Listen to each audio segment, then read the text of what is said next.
સૌ મિત્રોને નમસ્કાર. સરકારી વિનયન અને વાણિજ્ય કોલેજ રાપરના ગુજરાતી વિભાગ દ્વારા આયોજિત વિદ્યા વિસ્તાર વ્યાખ્યાન શ્રેણીનો આજે પહેલો મણકો છે. આપણી કોલેજ દ્વારા નિયમિત રીતે આપણો એક વિનમ્ર પ્રયત્ન રહ્યો છે કે વિદ્યાર્થી મિત્રો માટે શું થઈ શકે અને કઈ રીતે એમને વધુ સારી રીતે વિદ્યા ભણી, અભ્યાસ ભણી આપણે વાળી શકીએ. અહીં કચ્છ યુનિવર્સિટીમાં અભ્યાસ કરતા તૃતીય વર્ષ ના મુખ્ય ગુજરાતીના વિદ્યાર્થી મિત્રોને કેટલાક નિબંધો ભણવાના થાય છે. એવી જ રીતે અન્ય યુનિવર્સિટીઓમાં પણ સાહિત્યિક નિબંધોનું પેપર જાણે લગભગ બધી જ યુનિવર્સિટીમાં ચાલે છે.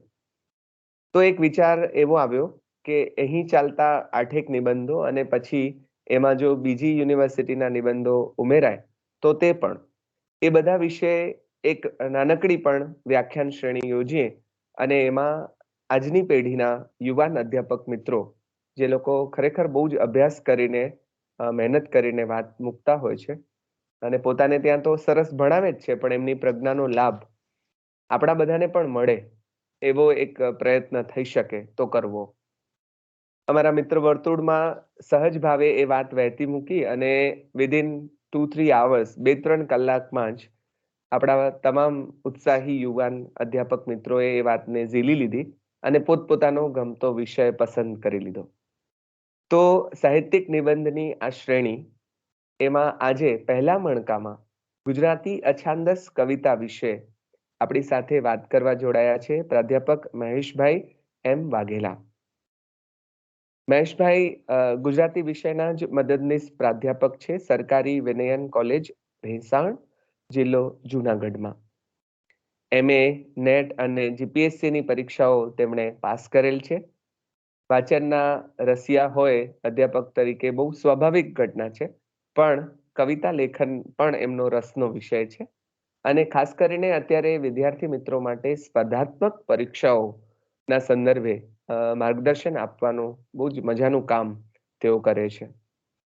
સાહેબનું પ્રાથમિક અને માધ્યમિક શિક્ષણ એમના વતન ઝરિયાવાડા ગામમાં જ થયું છે અને પછી સ્નાતક સુધીનો અભ્યાસ બાઉદીન કોલેજમાં એમણે પૂર્ણ કર્યો. ત્યારબાદ ગાંધીજી દ્વારા સ્થપાયેલ ગુજરાત વિદ્યાપીઠમાં એમણે અનુસ્નાતકનો અભ્યાસ કર્યો અને જૂનાગઢમાંથી BEd કર્યું.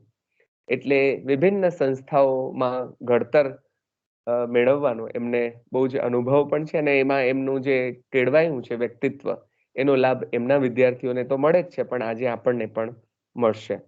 એટલે 2011થી 13 સુધીમાં એમણે જીપીએસસીની પરીક્ષાની તૈયારીઓ પણ કરી, યુપીએસસીની તૈયારી કરી અને 2014ની બેચ જે લાગી એમાં અમે બધા મિત્રો સાથે લાગ્યા, એમાંના એક એટલે મહેશભાઈ.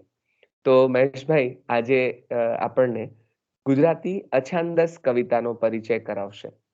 મિત્રો, એક સમયે ગુજરાતી કવિતા માટે એવું કહેવાતું કે છંદબદ્ધ લખતા કવિ જ કવિ ગણાય. એક સમયે સોનેટ માટે પણ એવું ગણાતું કે સોનેટ લખે તે જ કવિ. તો આવી કવિતા વિશેની, આપણી કવિતા સર્જન વિશેની, કવિ વિશેની આપણી ધારણાઓ બદલતી રહી છે. એમાંથી ધીરે ધીરે અછાંદસ કવિતાએ પણ કાવ્ય ક્ષેત્રમાં પ્રવેશ કર્યો અને કઈ રીતે ગુજરાતી અછાંદસ કવિતા વિસ્તરી, આ આખી વાત આપણી સમક્ષ લઈને આવશે. એટલે વધુ ડાપણ દોડવાને બદલે હવે હું સીધી ખો મહેશભાઈને આપું અને એમને વિનંતી કરું કે વિદ્યાર્થી મિત્રો આપણી સાથે છે, એમને સમજાય એટલી અછાંદસ કવિતાની વાતો એમને મજા પડે એવા સૂરમાં એ કહે. તો પ્રિય એવા મહેશભાઈ. ધન્યવાદ રમજનભાઈ. સાહેબે પરિચય દે અને ગુજરાત વિદ્યાપીઠનું નામ લીધું છે એટલે અછાંદસ કવિતાની ભૂમિકાની જ્યારે વાત કરવી હોય તો વિદ્યાર્થી મિત્રો છે એટલે સાહેબે કીધું ખાસ વિદ્યાર્થીઓને ધ્યાનમાં રાખીને મુદ્દાની વાત કરવી પડે. અછાંદસ કવિતાની ભૂમિકા, અછાંદસ કવિતાનો ઉદ્ભવ અને એનું ખેડાણ કે વિકાસ, અને એમાં કયા કયા વિષયો, ભાવ સંવેદન કે શૈલીનો પ્રયોગ, આ ચારક મુદ્દાઓ જે છે એ વિદ્યાર્થીઓ માટે પરીક્ષાલક્ષી હોય છે, અગત્યના પણ હોય છે. આ આપણું જે પ્લેટફોર્મ છે, છાંદસ અછાંદસને સમજવાની એક ભૂમિકા છે. અને એનું સામાન્ય ઉદાહરણ તમને બધા વિદ્યાર્થી મિત્રોને આપું છું. જે વિદ્વાન મિત્રો જોડાણા છે એમની સમક્ષ પણ મૂકું છું. આપણું જે આ પ્લેટફોર્મ છે ઓનલાઈન, એ એક નિયમને લઈને ચાલે છે. રમજાનભાઈ બધી વ્યવસ્થા કરી, પછી મને એક સમય આપ્યો. એ સમયના આધીન આ પ્લેટફોર્મમાં આપણે બધાએ કામ કરવાનું છે. અને એ નિયમમાં રહીને ચોક્કસ નિયમિતતા જાળવીને ચોક્કસ જવાબદારીની સભાનતા સાથે તમારી સામે કંઈક નવું મૂકવાનું છે. જો અહીંયા એક સર્જક તરીકે હું છાંદસ વ્યવસ્થામાં કામ કરું, કારણ કે મારે ચોક્કસ સભાનતા રાખવાની છે અને મારી જવાબદારી જે છે એ સામે બેઠેલા શ્રોતાઓ તરફની છે.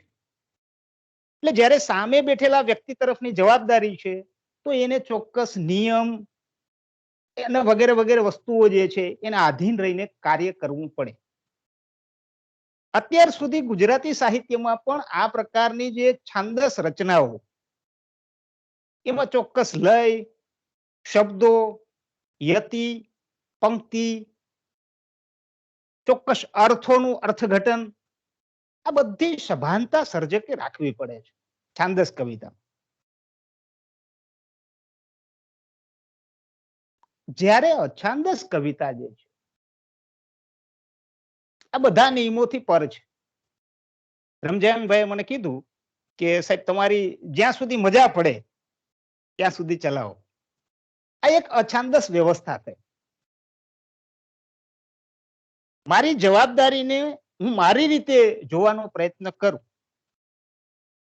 નિયમના કોઈ ચોક્કસ ચોકઠામાં બંધાયા વિના, ત્યારે હું એક અછાંદસ વ્યવસ્થામાં છું. પ્રકૃતિમાં પણ આપણે જોઈએ તો સમગ્ર પ્રકૃતિ જે છે એ એક નિયમમાં ચાલે છે. પવન એની ગતિમાં ચાલતો હોય,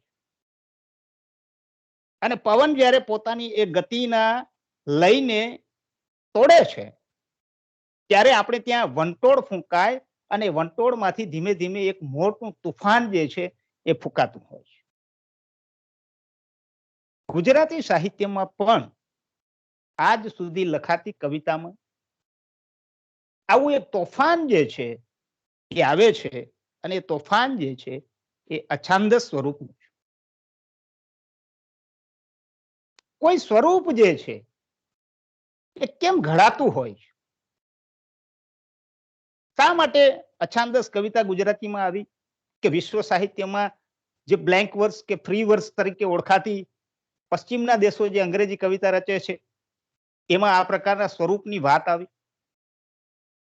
તો કોઈ પણ સ્વરૂપ જે છે એ જ્યારે બદલાય છે, ત્યારે એના યુગની સાંસ્કૃતિક અને સામાજિક પરિવેશ જે છે એ પણ સાથે બદલાતો. જ્યારે કોઈ યુગના સામાજિક અને સાંસ્કૃતિક પરિવેશમાં બદલાવ આવે, ત્યારે સર્જક કે કવિ જે છે એ કંઈક નવી રીતે રજૂ થવા માંગતો હોય.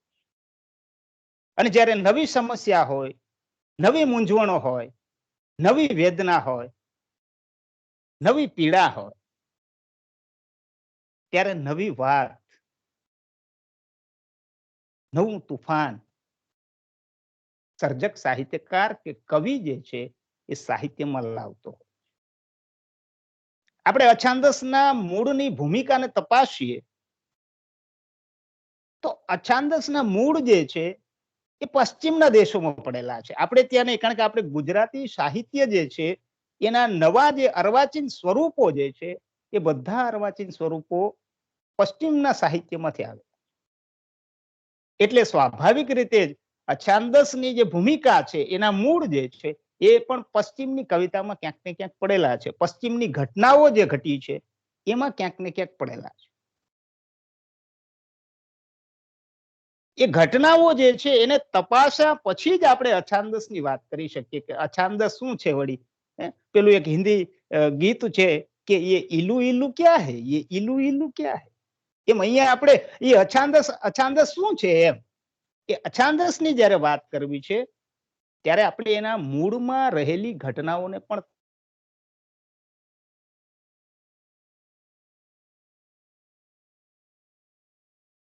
ગઝલમાં લખાતી હતી, પદ્ય સ્વરૂપમાં કવિતાનું સર્જન થતું હતું, અને હવે આ પદ્ય ગદ્ય આવવા માંડે, પદ્ય મુક્તિ આવે, મુક્ત પદ્ય આવે. આ બધા પ્રયોગો અથવા તો ગદ્ય કાવ્ય છેલ્લે છેલ્લે આપણે ત્યાં હવે આવી રહ્યું છે અથવા તો આવી ગયું છે અને લખાય છે એની વાતો થાય. તો આવા બધા સ્વરૂપો જે છે એ કેમ બદલાય છે? એક જ સ્વરૂપમાં ઘણા બધા સ્વરૂપો શા માટે આવી રહ્યા? 19મી સદીમાં જર્મનનો એક વિદ્વાન ફિલોસોફર નીત્સે જે છે એ જર્મનીના 17-18 ટુકડાઓ પડ્યા છે એટલે પોતાના દેશના લોકોને સમજાવે કે ભાઈ આ જર્મની માટે તમે કંઈ ન કરી શકો. એક અધ્યાપક હતા નીત્સે જે છે, તો અધ્યાપક તરીકે પોતાના વિદ્યાર્થીઓને અભ્યાસ કરાવતા કરાવતા શીખવાડે કે ભાઈ આ જે જર્મની ઉપર બીજા નાના નાના દેશો આપણી ઉપર રાજ કરે છે, તો એ લોકો આપણી સ્વતંત્રતાને હણી રહ્યા છે, આપણે પરતંત્ર છીએ, તમે આમાં કશું કરી ન શકો. વિદ્યાર્થીઓ જે છે એવો જવાબ આપતા કે સાહેબ અમે શું કરી શકીએ, અમે તો નિર્બળ છીએ, ઈશ્વર જે કંઈ છે એ કરશે, નસીબમાં જે હશે એ થશે. એટલે નીત્સેને એક દિવસ એવું લાગે છે કે આ મારી જર્મનની પ્રજા જે છે, વિદ્યાર્થીઓ છે, એમ તો નહીં સમજે. એટલે એ જર્મનીના ચોગાનની અંદર એમણે ઈશ્વરનું પુતળું બનાવ્યું અને એને સળગાવી દીધું, અને એમણે ત્યાં જાહેર કર્યું કે god is dead, hence man is free. આવું નીત્સે જે છે એ પોતાની ફિલસૂફીમાં નોંધે છે, અને ત્યાંથી વિશ્વના વલયોમાં નવા વણાકો જે છે એ આવે છે. વિશ્વના સાહિત્યમાં પણ જુદા જુદા વણાકો જે છે એ જોવા મળે છે. હવે જ્યારે નીત્સે એમ કહી દીધું કે ઈશ્વરનું મૃત્યુ થઈ ગયું છે અને માણસ હવે સ્વતંત્ર છે, પછી એ બીજી ઘટનાઓ અલગ છે કે બિસ્માર્ક એનો વિદ્યાર્થી જે છે એ પછી જર્મનીને એકત્રિત કરે અને ત્યાંથી પછી એ ઘટના અલગ છે. પણ આપણે સાહિત્યના સંદર્ભમાં, અછાંદસના સંદર્ભમાં એ ઘટનાને સમજવાની છે કે આ ઘટના એક ઘટી કે નીત્સે જેવા એક ફિલોસોફર એમ કીધું, અને એ અસ્તિત્વવાદ જે છે એ આખો અછાંદસમાં પણ છે. એટલે નીત્સેએ કીધું કે ઈશ્વરનું મૃત્યુ થયું છે, માણસ હવે ક્યાંક ને ક્યાંક સ્વતંત્ર. બે વિશ્વ યુદ્ધો જે છે 1914 થી 18 સુધીનું અને 39 થી 45 સુધીનું, બે વિશ્વ યુદ્ધો પણ વિશ્વએ જોયા. અને વિશ્વ યુદ્ધો જોયા પછી સર્જકોના હૃદયમાં એક જુદો ખળભળાટ, એક જુદું ચિંતન, એક જુદું મનન જે છે એ પ્રગટે છે. આજ સુધી જે માન્યતાઓ સાથે, ધોરણો સાથે, મૂલ્યો સાથે જોડાયેલો હતો, એ મૂલ્યો, એ માન્યતાઓ, માનવીની એ સોચ, એ વિચારધારા ક્યાંક ને ક્યાંક તળિયેથી તૂટી જાય છે. અને જ્યારે માણસના જીવનનો આધાર તૂટી જાય ત્યારે બહુ મોટી સમસ્યાઓ, બહુ મોટા પ્રશ્નો જે છે, બહુ મોટી મૂંઝવણો જે છે, હતાશા જે છે, સંઘર્ષ જે છે, એનું નિર્માણ થાય. અને એ સંઘર્ષની પરિપાટીમાંથી જુદા જુદા સ્વરૂપે કવિ સર્જક જે છે એ સમસ્યાઓ લઈને નિરૂપણ કરવાનો, અભિવ્યક્ત થવાનો પ્રયત્ન જે છે એ સાહિત્યમાં કરતો. અછાંદસ સાહિત્યની, અછાંદસ કવિતાની આ ભૂમિકા પડેલી છે અહીંયા કે કવિએ આવી અછાંદસ કવિતા કેમ લખી. કોઈ કવિને એવું મન કેમ થતું હશે કે એવા તુચ્છ વિષયોને લઈને હું એવી રીતે તોડ મરોડ કરું ભાષા સાથે? કારણ કે વ્યક્ત થવાની વાત જ્યારે આવે છે ત્યારે જે અડચણો છે માનવીના જીવનની, એ બધી જ કવિ તોડવા તત્પર બને છે. એટલે અછાંદસ કવિતાની ભૂમિકાના બીજ જે છે એ ક્યાંક ને ક્યાંક પશ્ચિમની આ જે ઘટનાઓ છે, ઔદ્યોગિક ક્રાંતિ છે, યુદ્ધો જે છે, એમાં ક્યાંક ને ક્યાંક જે છે એ પડેલા છે. અને આ પેલું પગથિયું જે છે એ અછાંદસ કવિતાનું ગણી શકાય કે ત્યાંથી ક્યાંક ને ક્યાંક સાહિત્યના વમળો બદલાય છે અને એક ક્રાંતિઓ, એ યુદ્ધો જે છે એ સર્જકો ઉપર, કવિઓ ઉપર એક જુદી છાપ જે છે પાડે છે. એ ઈશ્વરનું મૃત્યુ થઈ જવું, વ્યક્તિનું એકલા પડી જવું. કારણ કે આપણા જીવનમાં એવું છે કે whole man based on faith, આખી મનુષ્ય જાતિ છે, હ્યુમન બિંગ જે છે એ આખું શ્રદ્ધા ઉપર જીવે છે. અને જ્યારે માણસના જીવનમાંથી શ્રદ્ધા તૂટી જાય ત્યારે બહુ મોટી સમસ્યા સર્જાય. અને એને વ્યક્ત કરવા માટે છંદ જે છે એ ક્યાંક ને ક્યાંક ટૂંકા પડી જાય છે. મીટર જે છે એ ક્યાંક ને ક્યાંક ટૂંકું પડી જાય છે. રેમ પણ જે છે, પ્રાસ જે છે, પ્રાસ પણ ટૂંકા પડવા લાગે છે. એટલે ન તો પ્રાસ ન તો છંદ. એ પ્રાસ અને છંદ વિનાની કવિતા એટલે ક્યાંક ને ક્યાંક અછાંદસ કવિતાનું નિર્માણ જે છે એ વિશ્વના પટલ ઉપર થવા લાગે. અંગ્રેજીમાં એને બ્લેન્ક વર્સ, ફ્રી વર્સ આવા શબ્દો પ્રયોગ સાથે નવાજવા. અંગ્રેજી કવિતામાં પણ એના 3 પ્રકાર છે કવિતાના. આપણી ગુજરાતીમાં પણ આપણે કવિતાના 3 પ્રકાર જે છે એ લઈ શકીએ.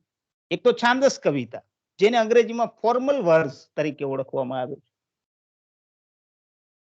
પછી આપણે જે અછાંદસ કવિતા, તો એ બ્લેન્ક વર્સ અથવા તો ક્યાંક જેને આપણે પદ્ય નાટકો સ્વરૂપની કવિતાઓ કહીએ છીએ એ બ્લેન્ક વર્સ તરીકે ઓળખાય છે. અને ફ્રી વર્સ,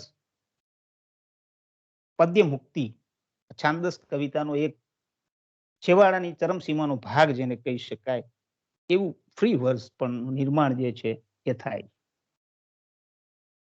અંગ્રેજી સાહિત્યમાં આપણે છંદનો ઉપયોગ કરીએ છીએ, અંગ્રેજી સાહિત્યમાં મીટરનો ઉપયોગ થાય.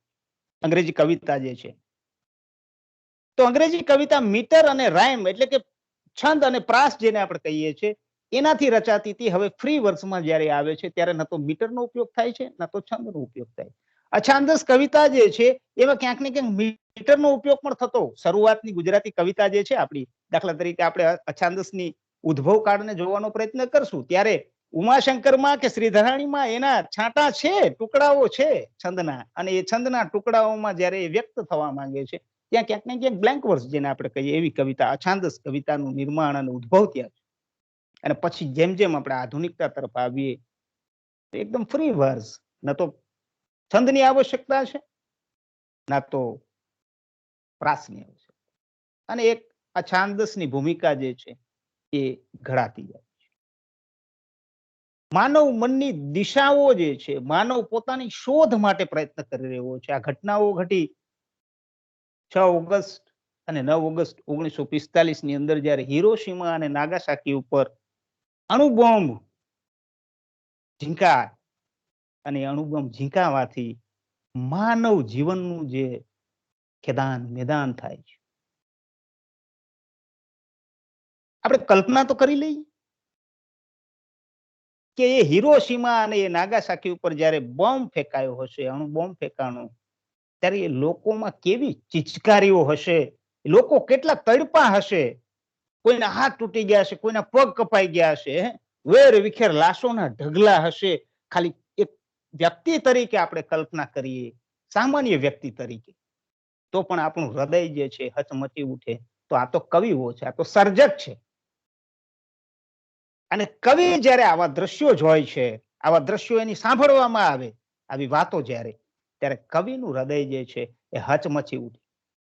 કવિની સંવેદના જે છે એક નવી દિશા, એક નવી વાત શોધવાનો પ્રયત્ન જે છે કરે છે. અને માનવીનું મન જે છે એ છિન્ન ભિન્નતાને પ્રગટ કરવામાં મથે અછાંદસનું આ બહોળું સ્વરૂપ.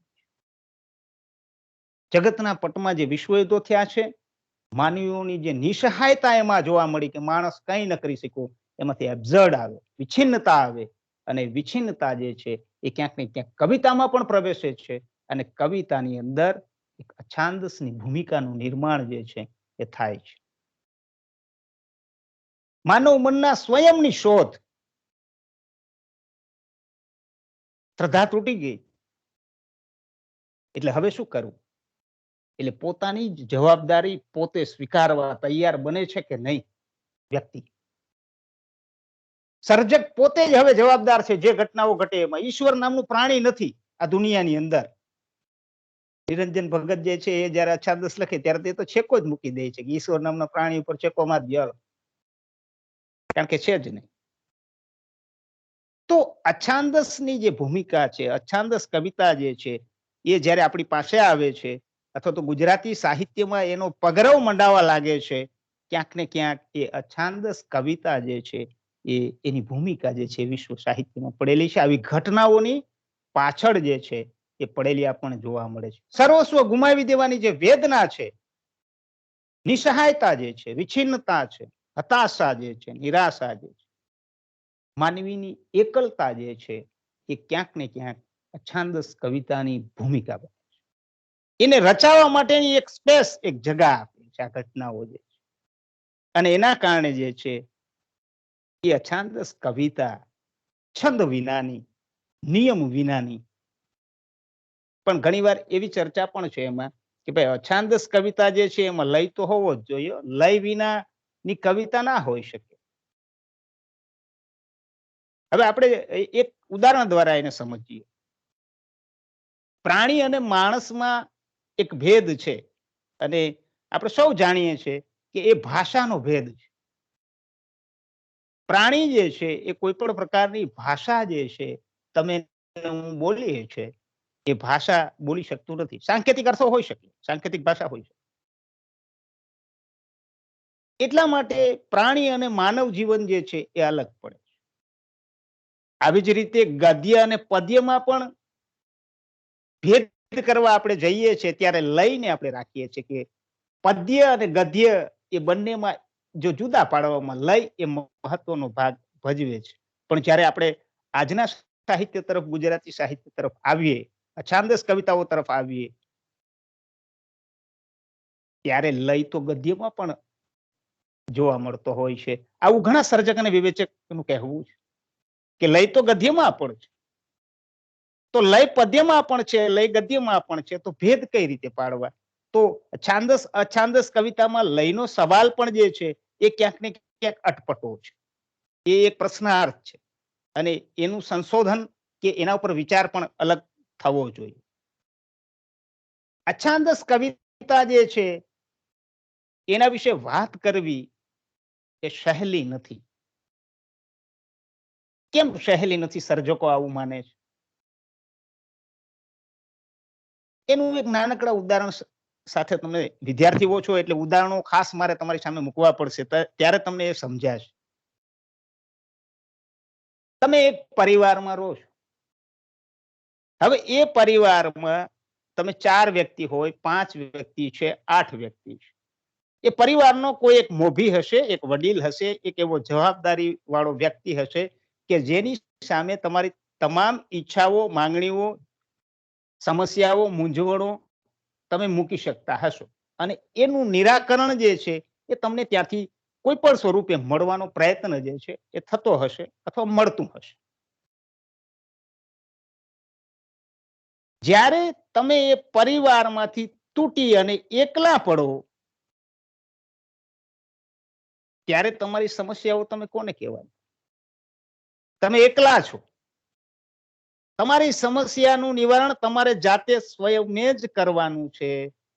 ત્યાં કોઈ મોભી નથી, કોઈ વડીલ નથી, કોઈ વ્યક્તિ નથી. ત્યારે તમે શું કરો? જો આ વસ્તુ જે છે એ ક્યાંક ને ક્યાંક એને એ ઉદાહરણ જે છે આપણને સમજાવે કે એ જ્યારે આપણે એકલી ભૂમિકા આવી જાય છે, આપણા એકલાના વ્યક્તિગત ઉપર આવે છે, આપણી સ્વયંની જવાબદારી જ્યારે આવે છે સાહિત્યમાં, જીવનમાં, ત્યારે આપણે જ બધું જાતે જોવાનું છે, આપણે જ આપણી જવાબદારી લેવાની છે. એ જ વસ્તુ જે છે એ અછાંદસ કવિતાની એ ભૂમિકા જે સર્જકો જે વાત કરે છે એ વાતને સ્પર્શે છે. અત્યાર સુધી જે છે એ બધું જ મૂલ્યો, નીતિ, ધર્મ, રાજસત્તા આ બધાના એક જવાબદારી સાથે ચાલતી પ્રક્રિયા સાહિત્યમાં હતી. હવે એ તૂટી.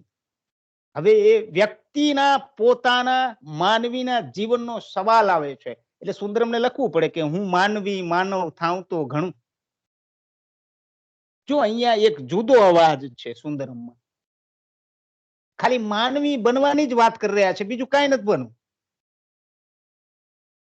તો આ જે સવાલો ઉપજે છે સાહિત્યમાં અછાંદસના સંદર્ભમાં, એના વિશે પણ વિચાર અછાંદસની ભૂમિકામાંથી જ આપણે ગોતી શકીએ કે એની ભૂમિકા જે છે, એના બીજ જે છે એ ક્યાં રોપાયેલા છે, ક્યાં પડેલા છે, એને પણ જોવાની આવશ્યકતા જે છે એ રહેતી હોય છે. તો આ એક નાનકડી વિદ્યાર્થી લક્ષી જે ભૂમિકા, બરાબર, એમાં આપણે બહુ ઊંડાણપૂર્વક જઈ શકીએ ભૂમિકામાં. હજી ઘણા બધા વાદ વિવાદ અને ચર્ચાઓ એ અછાંદસની ભૂમિકામાં થઈ શકે, બરાબર. પણ તમારા માટે અને વિદ્યાર્થી લક્ષી જે છે એ આટલી માનવ જીવનની સાંસ્કૃતિક અને સામાજિક પરિવેશની ભૂમિકા આખી બદલાતા સાહિત્યના નવા નવા સ્વરૂપો જે છે પ્રગટે છે, અને સાહિત્યના નવા નવા સ્વરૂપોમાં કવિતા પણ છે. અને એ કવિતામાં પણ અછાંદસની એ ભૂમિકા આવે છે કે અછાંદસ એટલે કેવી કવિતા? તો કે અછાંદસ એટલે માનવ મનના સ્વના વ્યક્તિત્વને રજૂ કરવાની એક મથામણ. માનવને સંપૂર્ણ સ્વતંત્ર કરી દેવાની એક મથામણ કરતી કવિતા એટલે અછાંદસ કવિતા.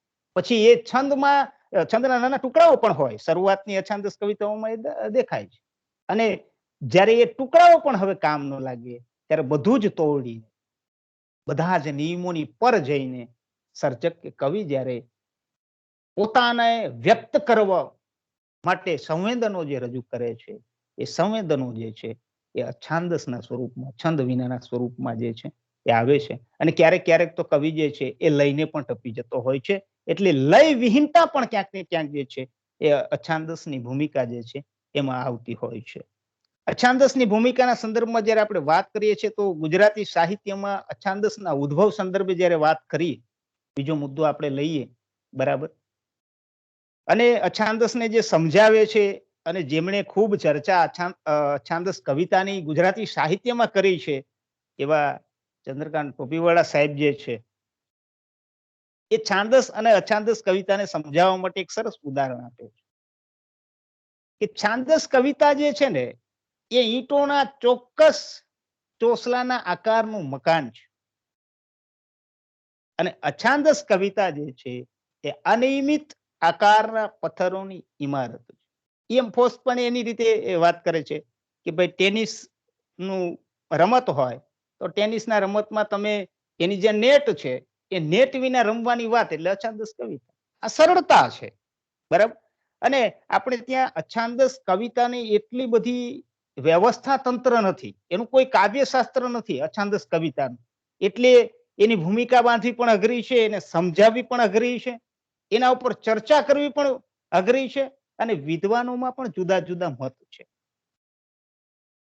એટલે કોઈ એને જુદી રીતે સમજાવે છે, કોઈ એને બીજી રીતે સમજાવે છે. પણ બિલકુલ સરળતાથી સમજવા માટે અછાંદસ કવિતા એ ચંદ્રકાંત ટોપીવાળા સાહેબનું ઉદાહરણ મને સારું લાગે છે કે જ્યારે ચોક્કસ માપની ઈંટો લઈ અને એ ઈંટોથી જ મકાન બનાવવું છે તો એ છાંદસ કવિતા છે. પણ અછાંદસ એટલે શું? તો કે અછાંદસ એટલે એવી કવિતા કે એમાં કોઈ ચોક્કસ આકારના પથ્થરો લઈને નહીં બનાવવાની. ઇમારત જે છે એમાં કોઈ પથ્થર લાંબો હોઈ શકે, કોઈ ટૂંકો હોઈ શકે, એવા લાંબા ટૂંકા પથ્થરો સાથે એક ઇમારત બનાવવામાં આવે છે. અને એ ઇમારત જે છે એ અછાંદસની કવિતા જે છે એ બનતી હોય. અને ઘણીવાર જે છે એ આત્યંતિક વાત પણ એમાં મૂકે છે કે ભાઈ છંદ ના આવડતા હોય ને તો એને અછાંદસ લખવી ના જોઈએ, પણ એ થોડી વધારે આત્યંતિક વાત એ કરી ગયા છે. તો અછાંદસની ભૂમિકામાં ચંદ્રકાંત ટોપીવાળા સાહેબનું વાક્ય પણ જે છે અગત્યનું છે. એમ ફોર્સ જે વાત કરે છે એ પણ ખૂબ અગત્યની છે, બરાબર. અને ચોક્કસ રીતે બેયને જુદું પાડવા માટે મેં તમને કીધું એમ કે એની ભૂમિકાની શરૂઆત જ્યારે કરીએ ત્યારે છંદ, યતિ, શબ્દ, પંક્તિ વગેરેનો ચોક્કસ માપ અને નિયમિતતા સાથે જો ઉપયોગ કરે કવિ તો એ છાંદસ કવિતા જે છે. અને છાંદસ કવિતા જે છે એમાં કોઈ ચોક્કસ આવો છંદનો, યતિનો, શબ્દ કે પંક્તિનો ચોક્કસ નિયમિત પ્રયોગ જે છે એ જોવા મળતો નથી.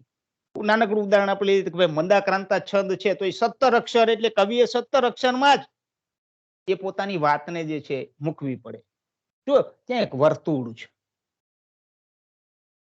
માણસનું જીવન, કવિનું જીવન, કવિનું સંવેદન અને કવિની અભિવ્યક્તિ જ્યારે એક વર્તુળમાં રહીને પ્રગટ થઈ શકે ત્યારે એ છાંદસ કવિતા છે. પછી એમાં થોડો ઘણો અંશે ક્યાંક છંદ સાથે છેડછાડ કરીને છંદ તોડતા હોય છે, પણ છતાં પણ એક વર્તુળમાં રહીને કવિ કે સર્જક જ્યારે પોતાની વાતની અભિવ્યક્તિ કરે છે, પોતાની કવિતાની અભિવ્યક્તિ કરે છે, ત્યારે છાંદસ કાવ્ય તરીકે પ્રસિદ્ધ થાય.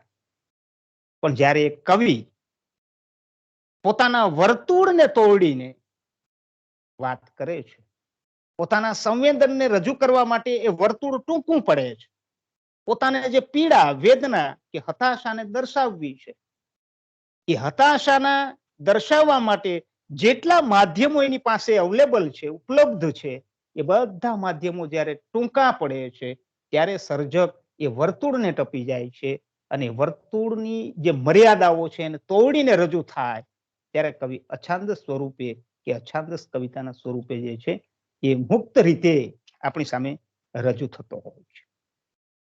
એટલે આ કવિતાના જે મૂળમાં જે છે એ માનવ મનની સ્વતંત્રતા, માનવના સ્વની ઓળખ, માણસ પોતે જ હવે જે કંઈ પ્રક્રિયાઓ છે એના માટે જવાબદાર છે, વિશ્વમાં પડેલી જે ઘટનાઓની માનવીય વિછિન્નતા જે છે, એબ્સર્ડિટી જે છે, નિરાશા અને હતાશા જે છે, એ ક્યાંક ને ક્યાંક અછાંદસ કવિતાની ભૂમિકામાં જે છે એ પડેલા જોવા મળે છે.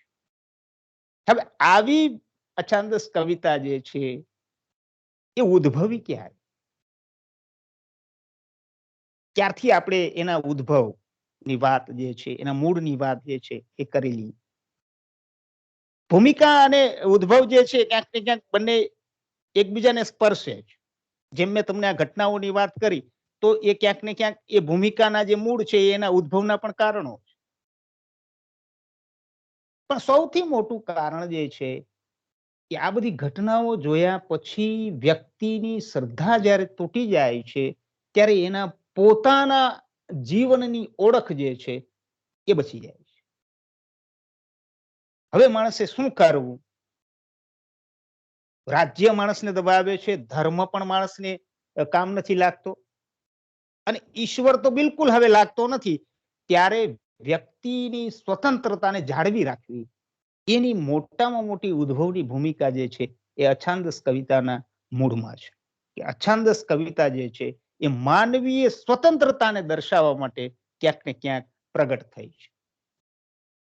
પછી એ સારા નશાનો ભેદ નથી જોતો, કારણ કે આપણે ત્યાં નીતિ અને મૂલ્યોને જ્યારે આપણે અભ્યાસમાં લઈએ કે ભણીએ, ત્યારે એ નીતિ અને મૂલ્યો આપણને શીખવાડે કે એક પાપ છે, એક પુણ્ય છે, બરાબર. અને પાપની આપણી વ્યાખ્યા અલગ હોઈ શકે, પુણ્યની આપણી વ્યાખ્યા અલગ હોઈ શકે, દ્રષ્ટિકોણો પણ અલગ હોઈ શકે. એટલે બોધલેર તો જે છે એ આખો કવિતા સંગ્રહ લઈને આવે છે, દુરિતો ના, કદાચ હું ભૂલી ગયો એવું એનું નામ છે, ફ્લાવર ઓફ, અંગ્રેજીમાં કંઈક છે એમનું નામ, કદાચ હું ભૂલી ગયો છું.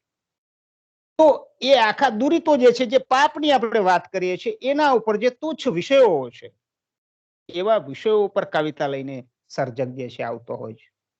તો આપણી આજ સુધીની જે માન્યતાઓ છે એને જ કવિ જ્યારે તોડે છે, ત્યારે એ ન ગદ્ય રહે છે, ન એ પદ્ય રહે છે, અને એ અછાંદસ તરીકે એ પ્રગટ થતું હોય છે સ્વરૂપ જે છે. અને પશ્ચિમના સર્જકોએ, પશ્ચિમના કવિઓએ આ જે શરૂઆત કરી છે, એની અસર ગુજરાતી સાહિત્યમાં પણ વિશેષ પ્રભાવ સ્વરૂપે જોવા મળે છે.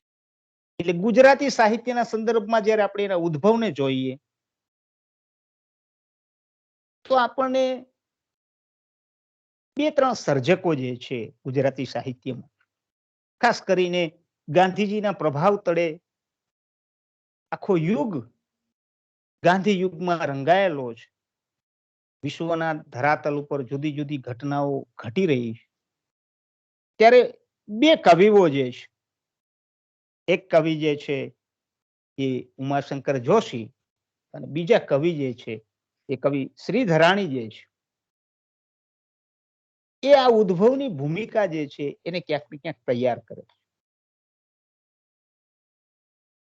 ક્યાંક ને ક્યાંક સર્જક જે છે એ હવે ચાલ્યા આવતા અલગ અલગ આદર્શવાદ, વાસ્તવવાદ, નીતિવાદ, મૂલ્યવાદ, ધર્મવાદ, આમાંથી ક્યાંક ને ક્યાંક મુક્ત થવા ઝંખે છે અને જુદી રીતે વ્યક્ત થવાની પીડા જે છે એ સર્જકમાં છે. જુદી રીતે વ્યક્ત થવું છે.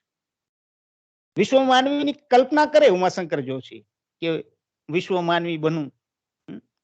વિશાળે જગ વિસ્તારે નથી એક જ માનવી, પશુ છે પંખી છે, એમ કરીને વિશ્વ માનવીની કલ્પના કરે છે. પણ એ વિશ્વ માનવીની કલ્પના સર્જકની કવિની તૂટે છે. અને જ્યારે એ તૂટે છે ત્યારે સર્જક કે કવિ જે છે એ જુદી રીતે વ્યક્ત થવા ઈચ્છે છે. અને આ જુદી રીતે વ્યક્ત થવાની ઉદ્ભવની જે ભૂમિકા જે છે એ ક્યાંક ને ક્યાંક આનું ગાંધી યુગ જેને આપણે કહીએ છીએ કે ગાંધી યુગ પૂર્ણ થતાની સાથે જ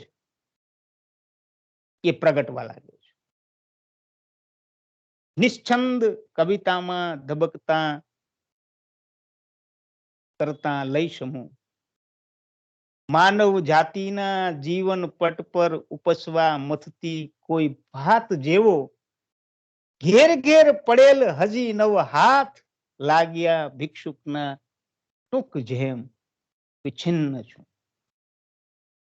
આ ઉમાશંકરની પીડા છે. 1956 ની અંદર એમણે પહેલી કવિતા ગુજરાતી સાહિત્યમાં અછાંદસના ટુકડાઓ વાળી આપી છે. ક્યાંક ને ક્યાંક એમાં થોડાક છંદોનો ભાગ છે,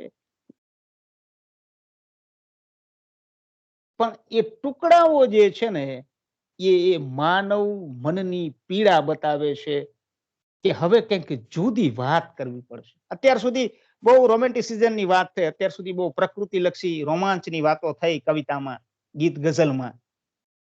પણ એ બધું હવે સર્જકને નકામું લાગવા લાગે છે. કવિને હવે એ બિલકુલ નકામું લાગે છે.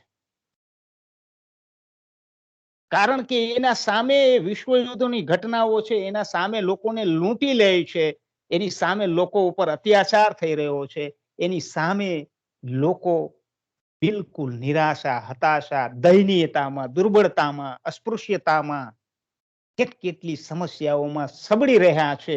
અને કવિ આ પીડા જોઈને આતતાયી બનવા તરફ જઈ રહ્યો છે, આર્તનાદ પોકારી ઉઠ્યો છે.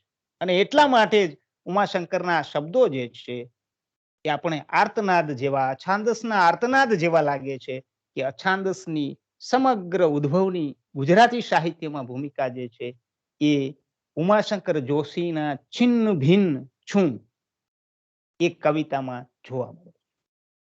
લગભગ સર્જકો અને વિવેચકો જે છે આજ માને છે. ગુણવંત વ્યાસ જે છે એ જ્યારે અછાંદસ ઉપર વાત કરી રહ્યા હતા ત્યારે એમના એક વ્યાખ્યાનમાં એ વાતને પણ નોંધી છે કે ઉમાશંકર પેલા શ્રીધરાણીમાં પણ આ અવાજ જે છે વહેલો ઉઠે છે. એમનું એક કાવ્ય સંગ્રહનું નામ એ લે છે એક કાવ્ય જે છે એમનું, એ કાવ્યનું નામ છે બારી અનંત પરે પુનરપી કાવ્ય સંગ્રહની અંદર જે છે. અને ક્યાંક ને ક્યાંક એ બારી અનંત પરે જે કવિતા જે છે એ કવિતામાં આ અછાંદસનો લય, અછાંદસની ગુંજ જે છે એ ઉઠે છે. બિલકુલ સાદી સરળ કવિતા. એક ગામડામાં એક ખોરડું છે, એ ખોરડામાં ઓરડો છે, એક બારી ખરી એ ઓરડા, સાંકડી બારીમાં દ્રશ્ય મઢ્યું વિરાટ તાન. કવિતા અહીંયા બને છે. શ્રીધરાણીમાં પણ એ અવાજ છે કે આ સામાન્ય રીતે આપણે જોઈએ કે એક ગામડું છે ને ખોરડો છે ને આ ક્યાંક ને ક્યાંક એક પદ્ય જેવી એક ગદ્ય જેવી વાત છે. અને એ ગદ્યમાં એક જુદી વિરાટતાનું દર્શન જે છે, એક જુદા ભાવનું દર્શન જે છે એને કવિ શ્રીધરાણી જે છે એ આપણી સામે મૂકે છે. અને ક્યાંક ને ક્યાંક એની વિકાસ યાત્રાના જે ઉદ્ભવના જે મૂળ છે ગુજરાતી સાહિત્યમાં એ ત્યાં છે. એના કરતા પણ વિવેચકો અને સર્જકો આગળની પણ વાત નોંધે છે કે નાનાલાલની ડોલન શૈલી હોય, બકર ઠાકરના કાવ્યો છે, એમાં પણ ક્યાંક ને ક્યાંક આ વિછિન્નતાનો અવાજ, આ નિરાશાનો અવાજ એ કવિતા સ્વરૂપમાં ડોકાય છે. ઉમાશંકર જોશીના પદ્ય નાટકના સ્વરૂપોમાં પણ ક્યાંક ને ક્યાંક આ અવાજ છે. પણ એના ઉદ્ભવના મૂળ જે છે એ આપણે આ બે કવિઓની આ કવિતાઓમાં જે છે એ જોઈ શકીએ કે ઉમાશંકર જોશીની છિન્ન ભિન્ન છું અને શ્રીધરાણીની બારી અનંત પરે અને આઠમું દિલ્હી કાવ્ય જે છે. આઠમું દિલ્હી કાવ્ય તો હવે બહુ દૂરની વાત, દૂરનો ઘોડો ફેંકે છે. દિલ્હી દૂર નથી, એ શૂર તણી જરૂર નથી, મગદૂર નથી દિલ્હી ચઢવાને, કર લેનારા કબરો નીચે કર દેનારા રાજ્ય કરે, ને નીચે આંખ ક્ષમાની, ભૂલી જે વર્ષો વિત્યા. અહીંયા જો શૂર શબ્દનો પ્રયોગ કરે છે, પરાક્રમની વાત, જુસ્સાની વાત કવિ કરે છે શ્રીધરાણી, અને પાછી મગદૂર શબ્દ પણ વાપરે છે. હિંમત નથી, તાકાત નથી.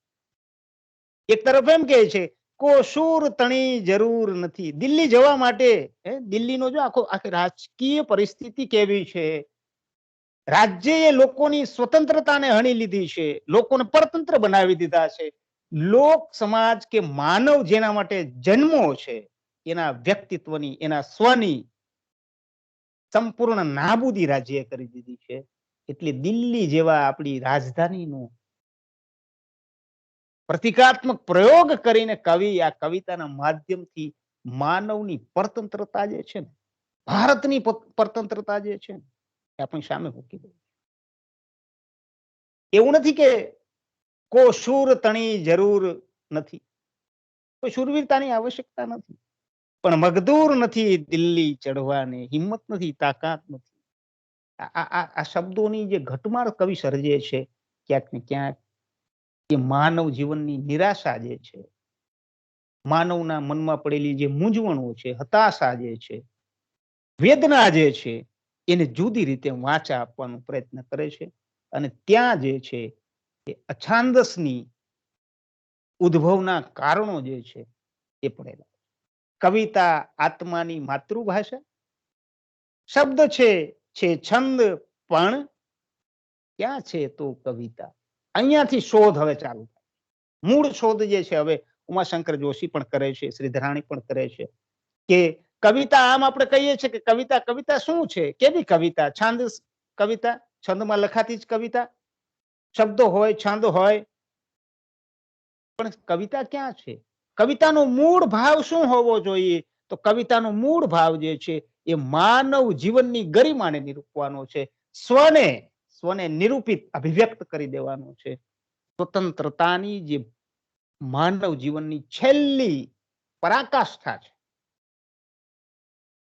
એને નિરૂપવાનું કામ જે છે એ અછાંદસ કવિતામાં આ બે સર્જકો દ્વારા નિરૂપવામાં આવે છે. અને ત્યાંથી ગુજરાતી સાહિત્યમાં જે છે એ અછાંદસની શરૂઆત, આપણે જેને કહી શકીએ કે અછાંદસ કાવ્યની શરૂઆત જે છે એ થાય છે. ત્યાંથી એની વિકાસ યાત્રા, એના ઉદ્ભવના મૂળ જે છે, ત્યાંથી એની વિકાસ યાત્રાની શરૂઆત જે છે એ થાય. આ ઉદ્ભવ જે છે એ ઉદ્ભવમાં ક્યાંક ને ક્યાંક હજી શ્રદ્ધા છે. પૂર્ણ રીતે શ્રદ્ધા તૂટી નથી, પૂર્ણ રીતે છંદ તૂટ્યો નથી. કવિને પીડા છે, કવિને વેદના છે, કવિને હતાશા છે, જુદી રીતે વ્યક્ત થવાની કવિની અભિવ્યક્તિ પણ છે, પણ હજુ પૂર્ણ રીતે એ સ્વતંત્રતા કે સ્વતંત્ર થવા મથી શક્યો નથી. ઉમાશંકર જોશી પણ કે શ્રીધરાણી પણ પૂર્ણ રીતે પ્રગટ નથી થઈ શક્યા અછાંદસ રૂપે. એટલે એ પૂર્ણતાનું પ્રતીક જે છે એ વિકાસ યાત્રાના સ્વરૂપમાં 1960 પછી આપણે ગુજરાતી સાહિત્યમાં જે છે એ જુદા વળાંક સાથે જોવા મળે છે. અને 1960 નો ગાળો જે છે એ સુરેશ જોશીના ઉદ્ભવ સાથે આપણે ત્યાં પ્રગટે છે. અને આધુનિક યુગ જેને આપણે કહીએ છીએ, આધુનિક ગુજરાતી સાહિત્ય જેને કહીએ છીએ, એ આધુનિક ગુજરાતી સાહિત્યમાં કવિતાએ પણ એક આધુનિક સ્વરૂપ ધારણ કર્યું. અને જૂના જેટલા સંવેદનો હતા એ જૂના સંવેદનોના એ ઉઝરડાઓને ત્યજીને નવા સંવેદનાઓ જે છે, નવી સંવેદના છે, એના કપડાઓ પહેરવાનું કાર્ય જે છે એ ગુજરાતી આધુનિક કવિતા 1960 પછી જે છે એ કરે છે. અને ત્યાંથી ક્યાંક ને ક્યાંક એની વિકાસ યાત્રા જે છે એ અછાંદસની ચાલુ થાય. અછાંદસની વિકાસ યાત્રામાં આપણે ઘણા બધા કવિઓના નામ જે છે એ લઈ શકીએ. કે એક તો ઉમાશંકર જોશી અને શ્રીધરાણીની વાત તો આપણે કરી દીધી એના ઉદ્ભવના સંદર્ભમાં. પણ આધુનિક યુગ જે છે એમાં અનુઆધુનિક યુગના ઘણા બધા કવિઓ જે છે, પ્રહલાદ પારેખ છે કે રાજેન્દ્ર શાહ છે, બરાબર, એમની પાસેથી પણ આપણે ક્યાંક ને ક્યાંક જે છે એ નિરંજન ભગત, એ બધા આમ તો આનું આધુનિકમાં જ પછી ધીમે ધીમે લખે છે. પ્રિયંકા મણિયાર છે, હસમુખ પાઠક છે, સુરેશ દલાલ છે, જયંત પાઠક જે છે, આ બધા કવિઓની કવિતામાં જે છે એ ક્યાંક ને ક્યાંક અછાંદસની કવિતા જે છે એ રમણ ભમણ કરતી આપણને લાગે છે. પણ સુરેશ જોશીના આવવાની સાથે જ આખું અછાંદસ કવિતા એ એનું પૂર્ણ રૂપ જે છે એ ધારણ કરે છે. અને મેં પેલા જ વાત કરી એમ કે અછાંદસ કવિતામાં અલગ અલગ કવિઓએ અલગ અલગ સંવેદનો અપનાવ્યા છે. દરેક કવિની કવિતા એક જ સ્વરૂપની અછાંદસ પણ આપણને જોવા મળતી નથી, જુદા જુદા સ્વરૂપે પ્રગટ થાય છે. જે રીતે કવિને પ્રગટ થવું છે એ રીતે પ્રગટ થવાની છૂટ જે છે એ અછાંદસ કવિતાનું માધ્યમ જે છે એ કવિને આપે છે. સુરેશ જોશી, ગુલામ મોહમ્મદ શેખ, હર્ષદ ત્રિવેદી, લાભશંકર ઠાકર, રાવજી પટેલ, ચંદ્રકાંત શેઠ, રમેશ પારેખ અને અનુઆધુનિક યુગમાં પણ આપણે આવીએ તો જેને દલિત સાહિત્યની પરિપાટી કહીએ છીએ એમાં દલપત પઢિયાર છે, દલપત ચૌહાણ છે. આ બધા કવિઓ પાસેથી પણ જે છે એ ક્યાંક ને ક્યાંક આપણને અછાંદસ કવિતાઓની ભરમાર જે છે એ પ્રાપ્ત થાય છે. અછાંદસ કવિતાઓ જે છે એ એની સમસ્યાઓ જે છે એ લઈને આપણી સામે જે છે એ આવી રહી છે. હવેની અછાંદસ કવિતાઓ જે છે એ ઉદ્ભવની અછાંદસ કવિતાઓ કરતા એક જુદો લય જે છે, એક જુદી વાત જે છે એને આપણી સામે મૂકવાનો પ્રયત્ન જે છે એ સર્જકો દ્વારા થાય છે. સુરેશ જોશી જે છે, હવે આ જે આધુનિક કવિતામાં અછાંદસનો ભાવ જન્મે છે એની પાછળના જે ઉદ્ભવના કારણો જે છે એ મેં તમને ભૂમિકામાં જ બાંધી આપ્યા છે કે જે સર્જકે પીડા વેદના વેઠી છે યુગની અંદર પ્રવર્તતી ઘટનાઓના આધારે, એ ઘટનાઓના આધારે જ કવિએ પોતાની કોન્શિયસ જે છે, પોતાનું સ્વ જે છે એના તરફની ગતિ જે છે અપનાવી, પોતાના અસ્તિત્વની શોધ જે છે એના તરફની ગતિ જે છે એ સર્જકની છે. એટલે સુરેશ જોશી જે છે એ પોતાના પ્રત્યંચા કાવ્ય સંગ્રહ જે છે એના દ્વારા પુનઃ રીતે પ્રવેશ પ્રાપ્ત કરે અને ઇતરા કાવ્ય સંગ્રહ જે છે એને રદ ગણવો એમ કરીને કવિતાઓ આપણી સામે મૂકે છે. કાલે જો ચંદ્ર ઉગે તો કહેજો કે એને આંકડે ભેરવાઈને બહાર ભાંગી છૂટવા એક મત્સ્ય હજી મારામાં તરફડે છે. તો કેવી વિચિત્ર વિછિન્નતાની વાત સુરેશ જોશી આપણી સામે મૂકી રહ્યા છે. કાલે જો અગ્નિ પ્રગટે તો કહેજો કે મારા વિરહી પડછાયાની ચિતા હજી પ્રગટાવવી બાકી છે. પોતાના વ્યક્તિત્વની, પોતાના સ્વની ઓળખ તરફ વેદનાઓ જે ચો તરફ પડી છે, માનવીનું શોષણ કરી રહ્યો છે. દુનિયામાં હવે કોઈ નીતિ મૂલ્યો ધર્મ શ્રદ્ધા બચી નથી રહી, ટકી નથી રહી અને છેલ્લે વ્યક્તિ સ્વયં છે અને એ આ સ્વના એકલતાની પીડા જે છે એ સર્જક હવે ઉચ્ચારી રહ્યો છે. અને જ્યારે સર્જકને આ છેલ્લી વેદનાની પરાકાષ્ઠાને પ્રગટ કરવી છે ત્યારે માત્ર ને માત્ર અછાંદસનું કાવ્ય સ્વરૂપ જે છે એ જ એને ઉપકારક લાગે છે. કારણ કે નિયમોમાં જવાબદારીની સભાનતા સાથે સર્જક જે છે એ એવી ચૈતસિક પ્રક્રિયા જે છે, એક એવું રહસ્ય જે છે એને પ્રગટ ના કરી શકે. એટલે સુરેશ જોશી પણ જે છે એક નવ્યતા સાથે, એક નવા સ્વરૂપ સાથે આપણી સામે પ્રગટે છે કે કાલે જો ચંદ્ર ઉગે તો કહેજો કે એને આંકડે ભેરવાઈને બહાર ભાગી છૂટવા. આપણે કેવા કેવા માનવ મનના ઓલાની અંદર બધાને બાંધી રાખ્યા છે અને આપણા અંદર પણ ઘણીવાર એ ચિંતન, એ મનન, એ મૂંઝવણ મથતી હોય છે કે આ બધું છોડી દઉં, આમાંથી છૂટી જાઉં. આ છૂટવાની જે માનવ જીવનની મથામણ છે એ અછાંદસ કવિતાનું સ્વરૂપ પ્રગટે છે. એ અછાંદસ કવિતા લઈને આવે અને એ અછાંદસ વિના કોઈ શક્યતા જ નથી કે ગુજરાતી સાહિત્યમાં એને પ્રગટાવી શકાય. આ મૂંઝવણને કોઈ બીજું સ્વરૂપ લાગુ જ ન પાડી શકાય. એટલે કોઈ કદાચ ગમે એવો વાદ વિવાદ ગુજરાતી સાહિત્યમાં કરે કે અછાંદસ આમ છે ને પેલું છે ને, તો એ બધું ગ્રાહ્ય, બધું માન્ય. પણ જ્યારે વ્યક્તિને બધા બંધનો તોડી નાખવા છે, વ્યક્તિએ જ્યારે અંદર મૂંઝાઈને અંદર એવો પકડાઈ ગયો છે, અંદર વ્યક્તિ પરતંત્ર છે, અંદર વ્યક્તિ ગુલામ છે, તમે અને હું બધા જ, અને આપણે છૂટવા મથી રહ્યા છે. આ કવિની છૂટવાની જે પ્રક્રિયા છે એ અછાંદસ સ્વરૂપમાં જ પ્રગટી શકે. એટલે સુરેશ જોશીની આ કવિતા જે છે, ઇતરા પ્રત્યંચ કાવ્ય સંગ્રહ જે છે, એ આખી માનવ જીવનની જે પીડા છે, આધુનિક યુગની જે વિચારધારા છે, આધુનિક યુગમાં જે ઘટનાઓ ઘટી રહી છે અને મનુષ્ય બિલકુલ લાચાર છે, નિરાશામાં, હતાશામાં જોઈ રહ્યો છે કે કોઈ મદદે નથી આવી શકે, કોઈ એવી બાબત નથી, કોઈ એવું બળ નથી કે જે એને જીવાડી શકે. હવે એને સ્વયં જ પોતાની જવાબદારી લેવી પડે. એવી વાત, વિકટ વાત જે છે, વિકટ સમસ્યા જે છે, વિકટ પરિસ્થિતિ જે છે એ નિર્મિત થઈ ગઈ છે. એટલે સર્જકે પણ, કવિએ પણ એ વિકટ પરિસ્થિતિમાં આ વિકટ સ્વરૂપનો જ પ્રયોગ એ કરવો પડે છે. એટલે ગુજરાતી સાહિત્યમાં જે આપણે આધુનિક યુગની અંદર સુરેશ જોશીથી એ કવિતાની વિકાસ યાત્રા જે છે એ ચાલુ થાય છે. પછી સુરેશ જોશી જે છે પોતાની અલગ અલગ કવિતાઓમાં આ વિચિંતા જે છે, આ હતાશા જે છે, એને આપણી સામે મૂકવાનો પ્રયત્ન જે છે એ કરે છે. ડુમ્મસ જે છે, સમુદ્ર દર્શનની કવિતા જે છે, એમાં પણ સર્જક શું કહે છે? શરૂઆતમાં જ દોટ મૂકી દે છે. કશુંક ઠેબે ચઢે જ, જોઉં છું તો હું જ.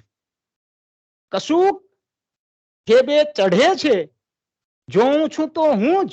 સ્વયં કવિ જોઈ રહ્યા છે, ખબર છે, સભાનતા છે.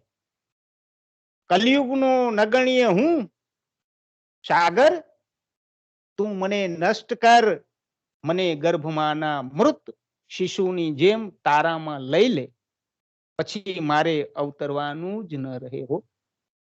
અવતરવાની વાત મનુષ્ય જીવનમાં આપણે જીવતર મેળવું છે ને, જીવતર મેળવા પછી આપણી કેટલી સમસ્યાઓ, કેટલી પીડાઓ છે, એ સર્જક કવિ એ નવા સંવેદનને આપણી સામે પ્રગટ કરે છે કે આ જીવનમાં શું લઈ જવાનું છે. ઘણીવાર આપણે ધર્મ જે છે એ નવું શીખવાડે, રાજ્ય જે છે એ નવું શીખવાડે.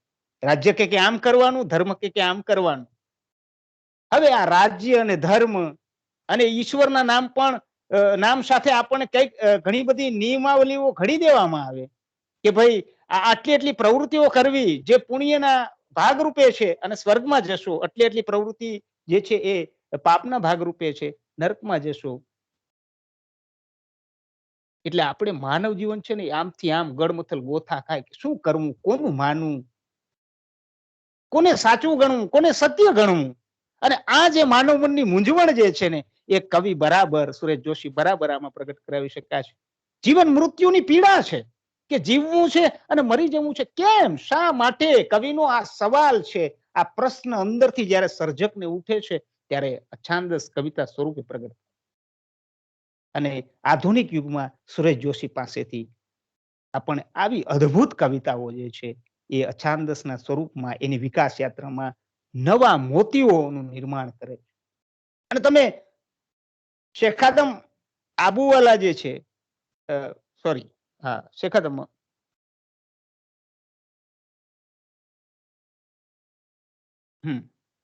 એમની કવિતાઓ જયારે આપણે જોઈએ છીએ, ગુલામ મોહમ્મદ શેખ, ક્યારેક નામ ભૂલાઈ જાય છે વળી આ બધું, તો ગુલામ મોહમ્મદ શેખે તો બહુ જુદી રીતે પ્રગટ થવાની વાત. સુરેશ જોશી તો હજી એવા પ્રતીકો, એવા કલ્પનો નો પ્રયોગ કરે છે કે જે આપણી અધમતા સુધી જતા નથી, નીચતા સુધી નથી જતા. ગુલામ મોહમ્મદ શેખ તો ક્યાં સુધી વાતો કરે છે. નામોની કાઢું નનામી, ક્રિયાપદોના પગ ભાંગું, શબ્દોની પૂંછડીએ ચોટેલી, સૃષ્ટિને ઝાંટકી નાખું. જો કેવો આક્રોશ છે કવિનો શબ્દો પ્રત્યે, ભાષા પ્રત્યે. અલગ અલગ નીતિની, ધર્મની સીડીઓ પ્રત્યે, અલગ અલગ વ્યવસ્થાઓ પ્રત્યે આ સર્જકનો આક્રોશ જે છે એ આક્રોશ પ્રગટ કરે છે.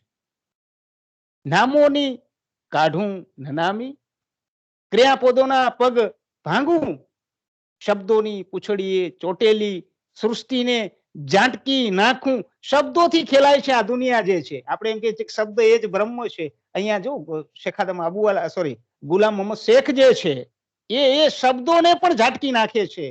એ શબ્દ એ જ બ્રહ્મ, એને તોડી નાખે છે. એ ભૂમિકાને જ તોડી નાખે છે.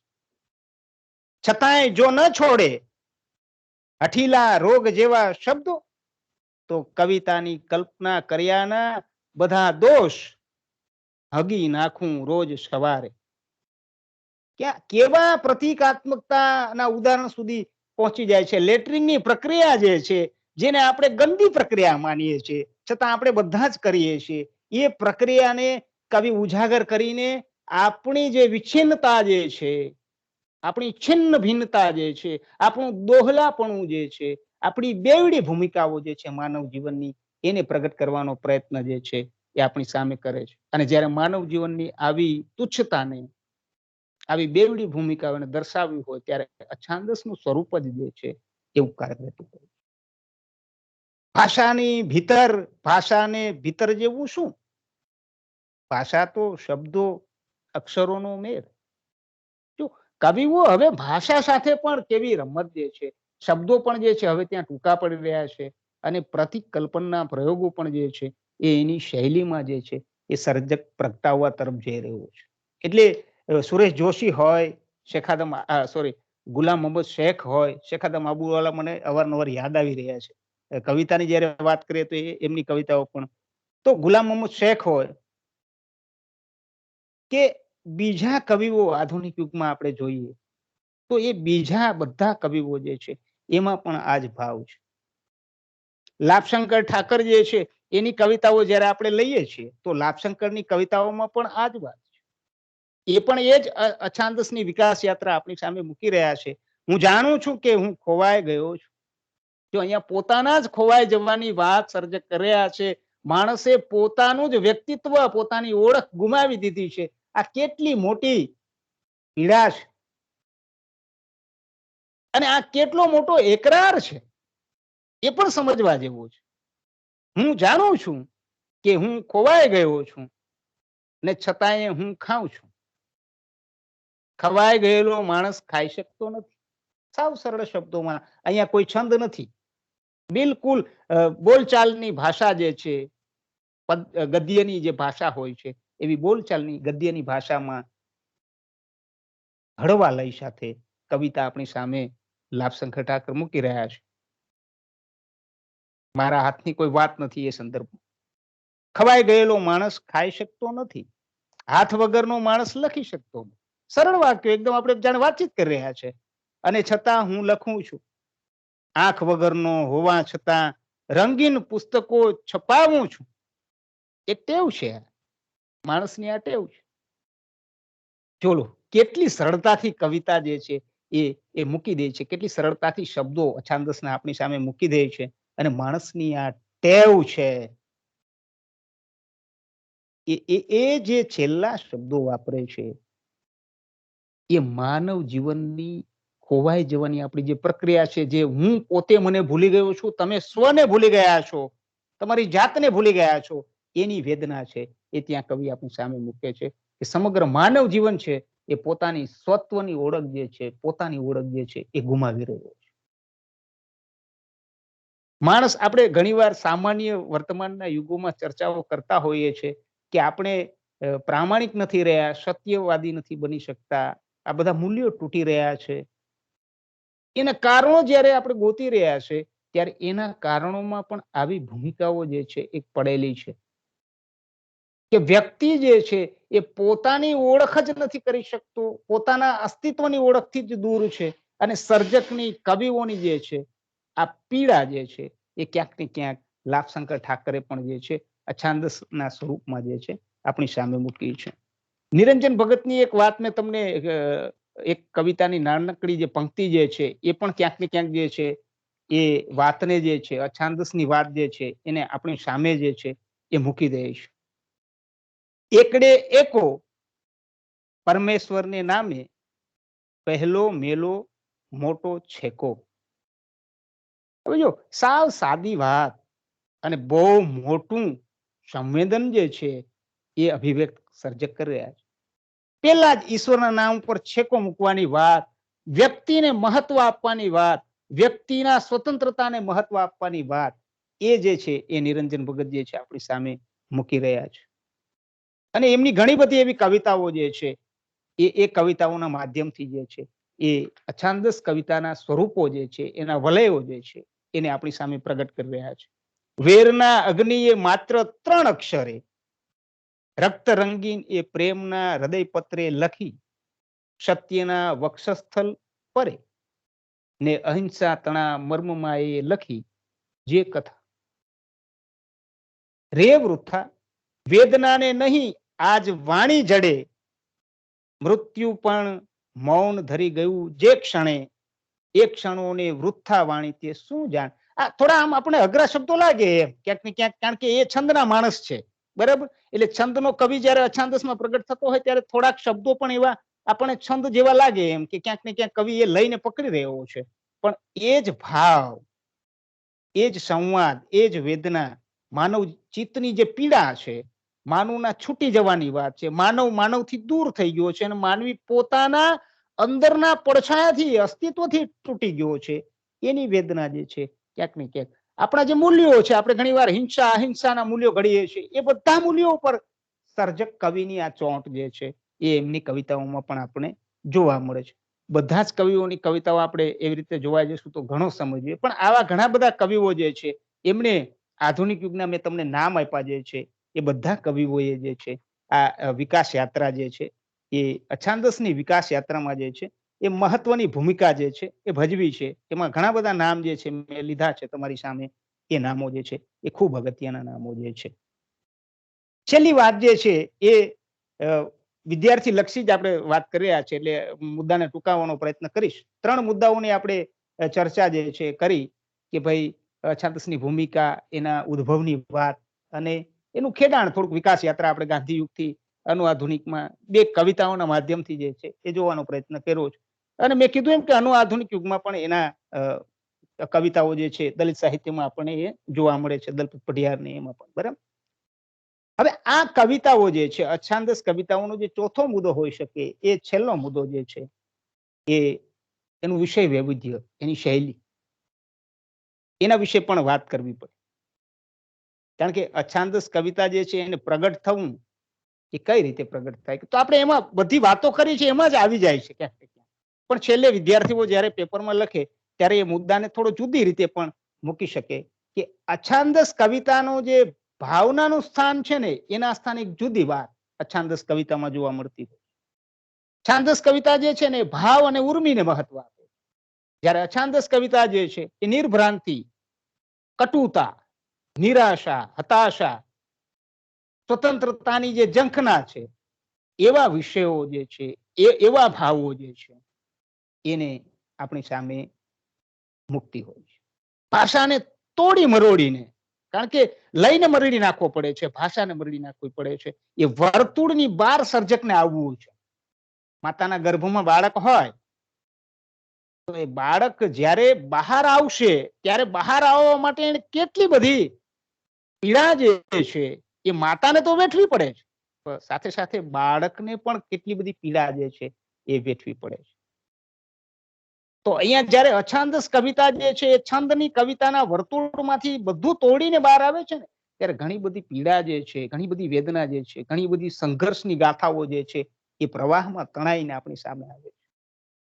માણસના ભાવ સંવેદનો જે છે એ બદલાય છે, એ એના વિષય વૈવિધ્યમાં જે છે એ એની શૈલી એક જુદી પ્રગટે છે. કવિતાના જે ધોરણો જે છે એ બદલાઈ જાય છે થોડા. આજ સુધી જે માપમાં રચાતું હતું એ અમાપ બની જાય છે. આજ સુધી જે ગતિમાં હતું એ જાણે ગતિ વિહીન થઈ જાય છે.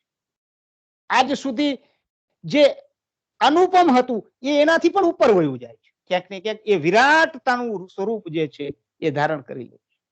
કે આપણે એ પૌરાણિક ઉદાહરણના સંદર્ભમાં સમજીએ અને આમ તો આપણી આ અસ્તિત્વની કે અછાંદસની વાત છે એમાં એ અનુસંધાન તો યોગ્ય ન લાગે, પણ સામાન્ય વિદ્યાર્થીઓને સમજાવવા માટે કહું છું કે કૃષ્ણને સાદી સ્વરૂપમાં નિહાળનારો અર્જુન અને કૃષ્ણને યુદ્ધના મેદાનમાં વિરાટતાના સ્વરૂપમાં નિહાળનારો અર્જુન, આ જે બે દ્રશ્યો છે ને, એ દ્રશ્યો જે છે છાંદસ અને અછાંદસ કવિતાના સ્વરૂપને બદલાવે. અર્જુનને સામાન્ય કૃષ્ણને જોવામાં કોઈ અલગ પ્રકારની વ્યવસ્થાની જરૂર નથી પડતી, અલગ આંખોની જરૂર નથી પડતી, પણ જ્યારે વિરાટ સ્વરૂપ ધારણ કરે ત્યારે એ અર્જુનને પણ જુદી આંખો ની જરૂર પડે છે. કારણ કે અનુપમ જે વિરાટતા છે એને નિહાળવું એ સામાન્ય માણસનું કામ નથી. એમ અહીંયા અછાંદસ કવિતા જે છે ને એ પણ એવું એક વિરાટ દર્શન છે કે સામાન્ય ગજાના વ્યક્તિની, કવિની, મારા જેવા સામાન્ય અધ્યાપકની એ સમજની બહારની વસ્તુ છે. અને એ વ્યક્તિના અંદર છુપાયેલી વિચ્છિન્નતાને જ્યારે વર્ણવવાની છે અને એને સમજાવવાની છે તો એ બહુ કપરી અને અઘરી પ્રક્રિયા છે. એટલે એના વિષય વૈવિધ્ય જે છે, એનું વિષય જે છે, એની વિષય પસંદગી પણ જે છે એ પણ આખી એની પેટર્ન જે છે એ આખી ચેન્જ થાય છે. સર્જક જે છે એ અંગ્રેજી બોલીના શબ્દ પ્રયોગો ને વધારે પડતો વાપરવાનો પણ ક્યાંક ને ક્યાંક પ્રયત્ન કરે છે. અછાંદસ કવિતાની વિકાસ યાત્રામાં સિતાંશુ યશચંદ્રનું નામ જે છે, એમની કવિતાઓ પણ છે, પણ મેં કીધું એમ સમયની મર્યાદાને ધ્યાનમાં રાખીને વાત નથી આપણે કરી. પણ ઘણા બધા સર્જકો અને કવિઓ જે છે કે એ મુક્ત થવાની કલ્પના જે છે, એટલે છાંદની શૈલીમાંથી મુક્ત થવા માટે અછાંદસની પણ એક અલગ શૈલીનું નિર્માણ, વ્યક્તિની મુક્તતાનું એક અલગ નિર્માણ એ સર્જકે કેળવવું પડે. બંધિયાર પાણી, બંધિયાર જે છે કે માની લો કે એક ચોક્કસ જગ્યાએ કૂવો ખોદી દેવામાં આવે અને એ કૂવાનું પાણી જે છે બંધિયાર બની જતું હોય, નીચે તળિયું પેક કરી દેવામાં આવે સિમેન્ટથી અને પછી ઉપરથી પાણી એમાં ભરવામાં આવે, જેને આપણે ટાંકો કહેતા હોય છે, એ બંધિયાર પાણી હોય છે. એ બંધિયારતામાંથી કવિતાને મુક્ત કરવાનું કામ એક ખડખડતા કુદરતી ઝરણા જેવું કાર્ય જે છે એ અછાંદસ કવિતા લઈને આવે છે. અને એટલે જ એનું આખું વિષય વૈવિધ્ય જે છે એ બદલે છે. એમાં શૂન્યતા આવે છે, એમાં અસ્તિત્વવાદની ભૂમિકા છે, એમાં મૂલ્ય નાશ છે, એમાં મૂલ્ય હાસ છે, એમાં અશ્રદ્ધા છે, એમાં વેદના છે, એમાં એકલતા છે, એમાં પીડા છે, એમાં પાપ પુણ્ય જેવું કશું જ નથી. એમાં એક જુદો વ્યક્તિત્વનો, સ્વનો આવિર્ભાવ જે છે એ અછાંદસ કવિતામાં જે છે એ આપણે ત્યાં જોવા મળે છે. એટલે ભાષામાં પણ કલ્પન પ્રતીકના પ્રયોગો અને અભિવ્યક્તિની નવી શૈલી જે છે એ પણ એમાં પ્રગટે છે.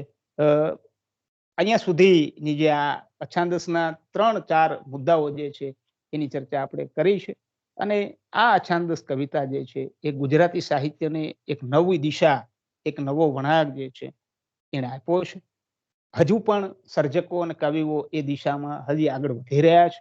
ક્યાંક ને ક્યાંક શ્રદ્ધા છેલ્લે પોતાના ઉપર રાખીને પણ એ કવિતાઓનું જે છે એ નિર્માણ થઈ રહ્યું છે અને આવી કવિતાઓ માનવ જીવનની સ્વતંત્રતાને, મુક્તિને ઝંખતી કવિતાઓ વધુ ને વધુ રચાય એવી ભૂમિકા જે છે એ અછાંદસની આપણે ત્યાં જોવા મળે છે. આપ સર્વનો ખૂબ ખૂબ આભાર અને ખાસ કરીને રમજાનભાઈનો ખૂબ આભાર માનું છું કે આ અછાંદસની કવિતાની વાત કરવાની મને તક આપી. સૌનો ખૂબ ખૂબ ધન્યવાદ. રમજાન. જી મહેશભાઈ, તમારો અઢળક આભાર.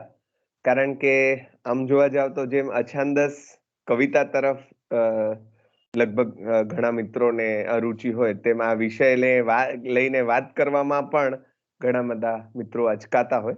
તમે સહર્ષ સૌથી પહેલા આ વિષય પસંદ કર્યો અને આપણા મિત્રો માટે પહેલું જ અઘરું સોપાન છે એ આમ ફટ દેતાને પાર કરાવી દીધું.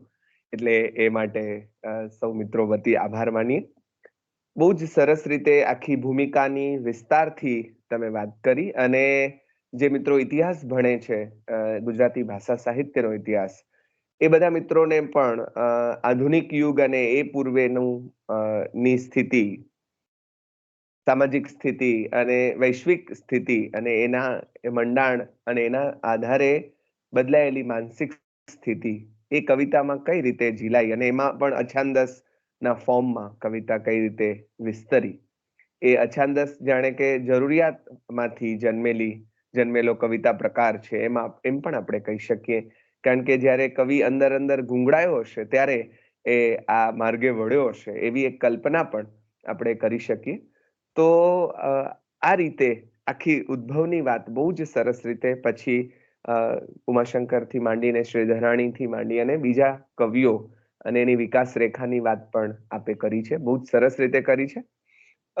હજી મને એક લોભ એમ થાય છે મહેશભાઈ, કે તમારી પાસે જો હાથવગા હોય તો થોડી કવિતાઓના માત્ર ઉદાહરણ, ભલે એનું આપણે વિશ્લેષણ ન કરીએ, પણ જે તમારા લેસનમાં છે, આપણી પાસે સમય છે હજી થોડો, તો એમાંના ખાલી ઉદાહરણ અને એ કવિનું નામ અને એની થોડી વાતો, તો વિદ્યાર્થી મિત્રોને જે એમ થાય છે કે તમે એમ કહીને જો અટકો કે સમય હોત તો હું આ કેત, તો એટલે આપણે અહીંયા અછાંદસ છે એવું તમે આરંભે જ કહ્યું, એટલે અછાંદસમાં નિયમ નથી, તેમાં અહીંયા નિયમ નથી. પણ જો સહજ અનુકૂળ હોય તો હજી બે ચાર કવિઓના ઉદાહરણ તમે જો આપી શકો. હાજી, થેન્ક યુ. સાહેબે આપણને થોડાક ઉદાહરણોની દેવાની વાત કરી છે. તો હાથવગા જ છે મારી પાસે, ઘણા બધા મેં લખ્યા પણ છે, અને ઘણા બધા કવિતાઓ જે છે મારી, હું વિદ્યાર્થી જીવનમાં હતો ને ત્યારે પણ થોડોક મને આ સાહેબે જે વાત કરી છે કે મારો કવિતાનો એક રસ છે, અને એ રસ જે છે પહેલેથી રહ્યો છે. એટલે કવિતાઓ પહેલેથી ઘણીવાર હું લખી લેતો. એટલે મારી એક ડાયરી છે ને, એમાં પણ ઘણી કવિતાઓ એવી જે આપણને આજે મળે નહીં, એવી કવિતાઓ નાનકડી જે છે એ ક્યાંક ને ક્યાંક જે છે એ લખીને રાખી છે. તો એમાંથી એક બે કવિતાઓ જે છે, હસમુખ પાઠક જે છે તેમની એક, સોરી, જયંત પાઠક હોય,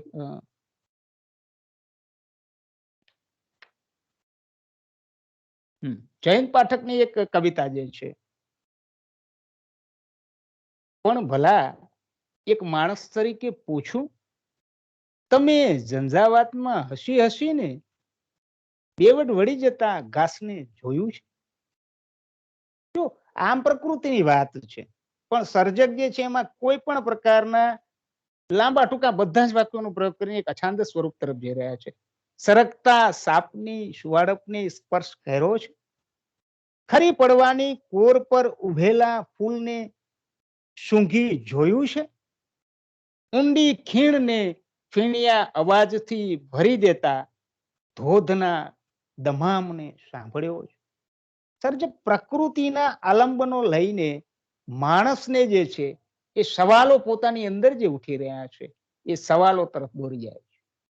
એવી જ રીતે આપણે જોઈએ તો એક હસમુખ પાઠકની જે કવિતા છે, પેલો પાડો રોડ પર મરી જાય છે, એના ઉપર એ લખે છે, મંદ વેગે ચાલતો તેથી જ તો ચાબુકના ફટકારથી કાઉન્સમાં બાંધે છે. દોરાઈને બપોરમાં ઉત્તર થકી દક્ષિણ જતા રસ્તા ઉપર નંબર લગાવેલો જતો પાડો, એના વિશે કહો, કોઈને કઈ પૂછવું છે? જો સર્જક જે છે એ માણસ કેટલો નગુણો બની ગયો છે કે હવે એનામાં દયા માત્ર નથી.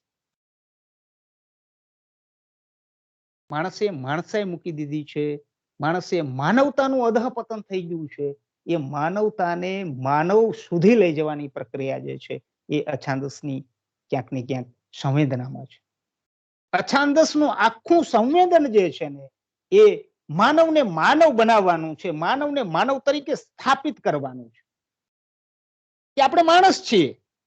આપણે માણસ તરીકે આપણા જે જવાબદારીઓ છે એને સ્વીકારી લેવાની, અને માણસ તરીકે આપણે સારા પણ હોઈ શકીએ, ખરાબ પણ હોઈ શકીએ, અને એનો સર્વ સ્વીકાર કરવાની પ્રક્રિયા પણ જે છે એ માણસનું. અહીંયા પૂછવાની વાત કરે છે કે એક પાડો મરી ગયો છે, લોકો આમથી આમ દોડી રહ્યા છે, અને કોઈને કઈ જાણે કશી પડી જ નથી. મનુષ્ય જીવન જ આવું જાણે થઈ ગયું છે કે મનુષ્ય મૃતપ્રાય છે. એને પોતાની અંદર જઈને કઈ શોધખોળ કરવી જ નથી, કઈ પોતાની જાતને પૂછવું જ નથી. ગાડરિયા પ્રવાહની માફક એક ઘેટું ચાલે એની પાછળ એ ચાલતો જાય છે. બે શબ્દો, બે વાણી કોઈની કાનમાં પડી જાય તો એને જે સત્ય માનીને આંધળો થઈને એની પાછળ ચાલ્યો જાય. દુનિયામાં શું ઘટી રહ્યું છે, શું બની રહ્યું છે. અને કોરોના કાળ જે છે એને આપણે ઘણું શીખવાડ્યું છે. આ બધું તમે જોજો એમ. માણસે માણસથી અલગ થઈ જવું. તમે કેવી પીડા છે, કેવી વેદના છે. તમારા ઘરની અંદર તમે 4 વ્યક્તિ રહેનારા છો, એને પણ તમે સ્પર્શી ના શકો, એનાથી પણ દૂર રહેવાની આનાથી મોટી પીડા ના હોઈ શકે. અને જ્યારે કવિ આવી સંઘર્ષની ભૂમિકા ઉપર ફફડે ત્યારે જુદી જ વાતને લઈને જે છે આવી પડતી હોય છે. એટલે હસમુખ પાઠક પણ જે છે આવી એક જુદી વાત લઈને જે છે એ આપણી સામે આવે છે. પ્રિયંકાંત મણિયારનું પણ મેં તમને ઉદાહરણ આપ્યું હતું કે પ્રિયકાંત મણિયાર જે છે એમણે પણ અછાંદસ કવિતાઓ જે છે એ લખી છે. અને એમની એક સરસ કવિતા જે છે, એ લોકો પહેલા કાપડના ટાંકા ભરી રાખે છે, પછી જ્યારે ઉઘાડો માણસ ફાટી જાય છે ત્યારે વાર વેચે છે, જેને આપણે વારંવાર વેચવાની પ્રક્રિયા કરીએ. લોકો પહેલા કાપડના ટાંકા ભરી રાખે છે, પછી જ્યારે ઉઘાડો માણસ ફાટી જાય છે ત્યારે વાર વેચે છે. એ લોકો પહેલા ધાન્યના કોથળા ભરી સીવી રાખે છે, પછી જ્યારે માણસ સડી જાય છે ત્યારે કિલો વેચે છે. જોતો ખરા આ માનવ જીવનની આપણી જે પીડા છે એને સર્જક કેવી રીતે મૂકી રહ્યા છે. માણસ સડી જાય છે, આ કિલો વેચવાની વાત છે. ઉઘાડો માણસ જે છે ફાટી જાય છે. કેટલી ભૂમિકાઓ આપણે બેવડી ભજવી રહ્યા છે અને કેવું કેવું આપણે સંગ્રહિત કરી રહ્યા છે. બધું જ નકામું કાર્ય કરી રહ્યા છે. અંગુલી નિર્દેશ સર્જક કવિ કરે છે. એ લોકો પહેલા ઔષધની શીશીઓ સંઘરી રાખે છે અને માણસ જ્યારે ફૂટી જાય છે ત્યારે તે લોકો થોડી રેડે છે. તે લોકો છે જ નહીં. એ તો છે નોટો ખાય ઉછરતી ઉધઈ, બીજું એને ભાવતું નથી.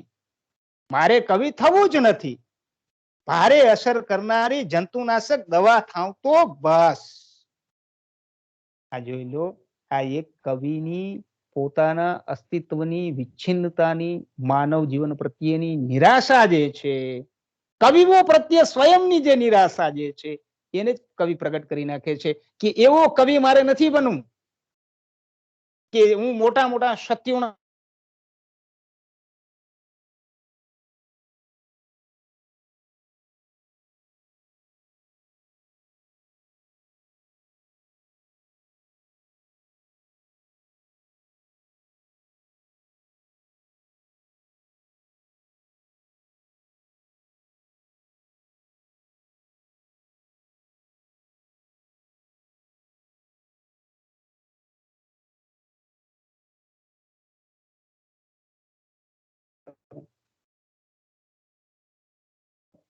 હા, હા, બસ. સંપર્ક તૂટી ગયો મારા અંદાજ મુજબ. જી જી જી. તો પ્રિયંકાંત મણિયાર પણ જે છે એ અછાંદસ કવિતામાં આ રીતે ખણકે છે, રણકે છે અને પોતે એક ભારે અસર કરનારી જંતુનાશક દવા થાય ને ત્યાં સુધી એની વાત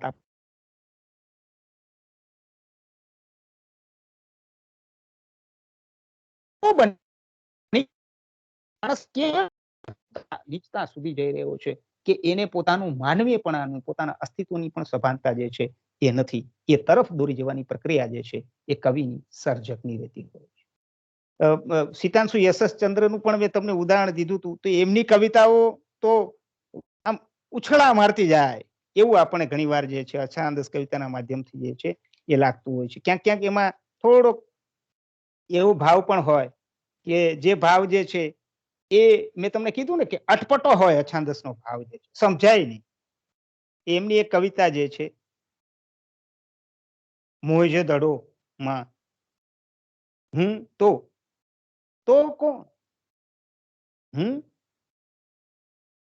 તો કોણ, તો મુક્ત કરો મને, પાલનપુરમાંથી મુક્ત કરો મને, સાન ફ્રાન્સિસ્કોમાંથી મુક્ત કરો મને સિક્કાનગરમાંથી મુક્ત કરો, મને મારામાંથી તમારામાંથી, મોહેજો દડોમાંથી, પાલનપુરમાંથી, બિનાકામાંથી, પરિષદોમાંથી, પેટીમાંથી, મને પોર્ચુગીઝોના અવ્યવસ્થિત ટોળામાંથી મુક્ત કરો મને. જો અહીંયા સર્જકની, કવિની મુક્ત થવાની ઝંખના જે છે ને એ છેક ટોચ ઉપર જાય છે. આપણે કેટલા વિતંગડાવાદમાં, અસ્પષ્ટ વિવાદોમાં, કેટલી સમસ્યાઓમાં પોતાની ચંચુપાતો કરી રહ્યા છે. સર્જક જે છે, કવિ જે છે, સિતાંશુ યશચંદ્ર જે છે, એ સંપૂર્ણ રીતે માનવને સામે આ કવિતા મૂકી અને પોતાનું ભાવ સંવેદન મૂકી દે છે કે કેટલી ઇતિહાસોની પીડાઓમાં પણ આપણે પ્રગટ અપ્રગટ વાદ વિવાદ કરી રહ્યા છે. ઇતિહાસમાંથી પણ મને મુક્ત કરી દો, ભવિષ્યમાંથી પણ મુક્ત કરી દો, વર્તમાનમાંથી મુક્ત કરી દો, ભૂતકાળમાંથી મુક્ત કરી દો.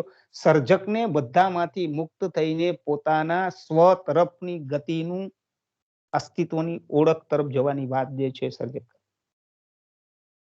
આપણે મુક્ત નથી, પરતંત્ર છીએ. એ પરતંત્રતા જે છે એ કોણ પરતંત્ર કરી રહ્યું છે આપણને, એ ક્યાંક ને ક્યાંક સર્જક જે છે એ પોતાની એ બોલચાલની ભાષામાં, નાની એ વાક્ય રચનાઓમાં આપણી સામે જે છે એ અછાંદસની ભૂમિકાના માધ્યમથી જે છે એ મૂકી દે છે.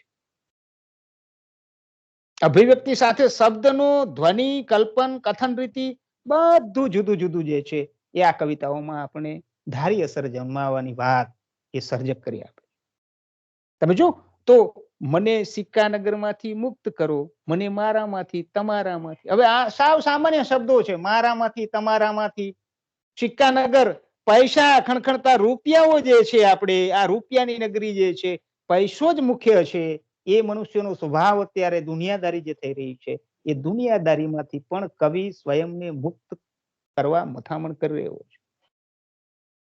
આ કવિની જે મુક્ત થવાની મથામણ જે છે એ જ ક્યાંક અછાંદસ કવિતાને ઉત્તમ બનાવી રહી છે. અને અછાંદસ કવિતા જે છે ને એ આપણે મજા માણવા જેવી કવિતા છે. હું માનું છું કે છંદસ કવિતા જે છે હજી અઘરી છે. મારો દ્રષ્ટિકોણ આવો, સર્જકોનો જે હોય, સર્જકોનો દ્રષ્ટિકોણ હંમેશા એવો રહ્યો છે કે છાંદસ કવિતા જે છે એ શૈલી હોય, અછાંદસ બહુ અઘરી છે. પણ અછાંદસ કવિતા જે છે ને એ અઘરી એટલા માટે લાગે છે કારણ કે એ પોતાની જવાબદારીની, અસ્તિત્વની વાત કરી રહ્યું છે, સ્વયં વ્યક્તિના ઓળખની વાત કરી રહ્યું છે. કારણ કે માણસ સૌથી વધારે ડરે છે જ્યારે પોતે જવાબદારી સ્વીકારે ને ત્યારે.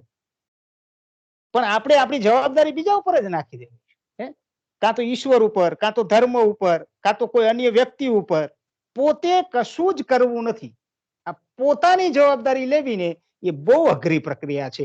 એટલે આપણને અછાંદસ કવિતા જે છે એ ખૂબ અઘરી લાગે છે. અને આવા સર્જકો જે છે એ આપણી સામે આવો ભાવ, ચંદ્રકાંત શેઠ જે છે એ પોતાનું આત્મસંવેદન રજૂ કરતા ચંદ્રકાંતનો ભાંગી ભૂક્કો કરીએ ને એના મનમાં ખાલી સમય સડે છે. જો સમય સડે છે, આ તમારો મારો સમય જે છે એ આપણે કેવી વાદ વિવાદોની ચર્ચાઓમાં જીવનને વ્યતીત કરી રહ્યા છે. ચંદ્રકાંતનો ભાંગી ભૂક્કો કરીએ, એના મનમાં ખાલી સમય સડે છે. દેશકાળને દર્પણ એના ડાઘ પડે છે. દેશકાળને દર્પણ એના ડાઘ પડે છે. ચંદ્રકાંત તો ચહેરો ભૂંસી દઈએ, ચંદ્રકાંતનો ચહેરો ભૂંસી દઈએ. ચંદ્રકાંતના મન પર લીલ ચઢી છે. એક માછલી વર્ષોથી કોગલમાં બંધ પડી છે.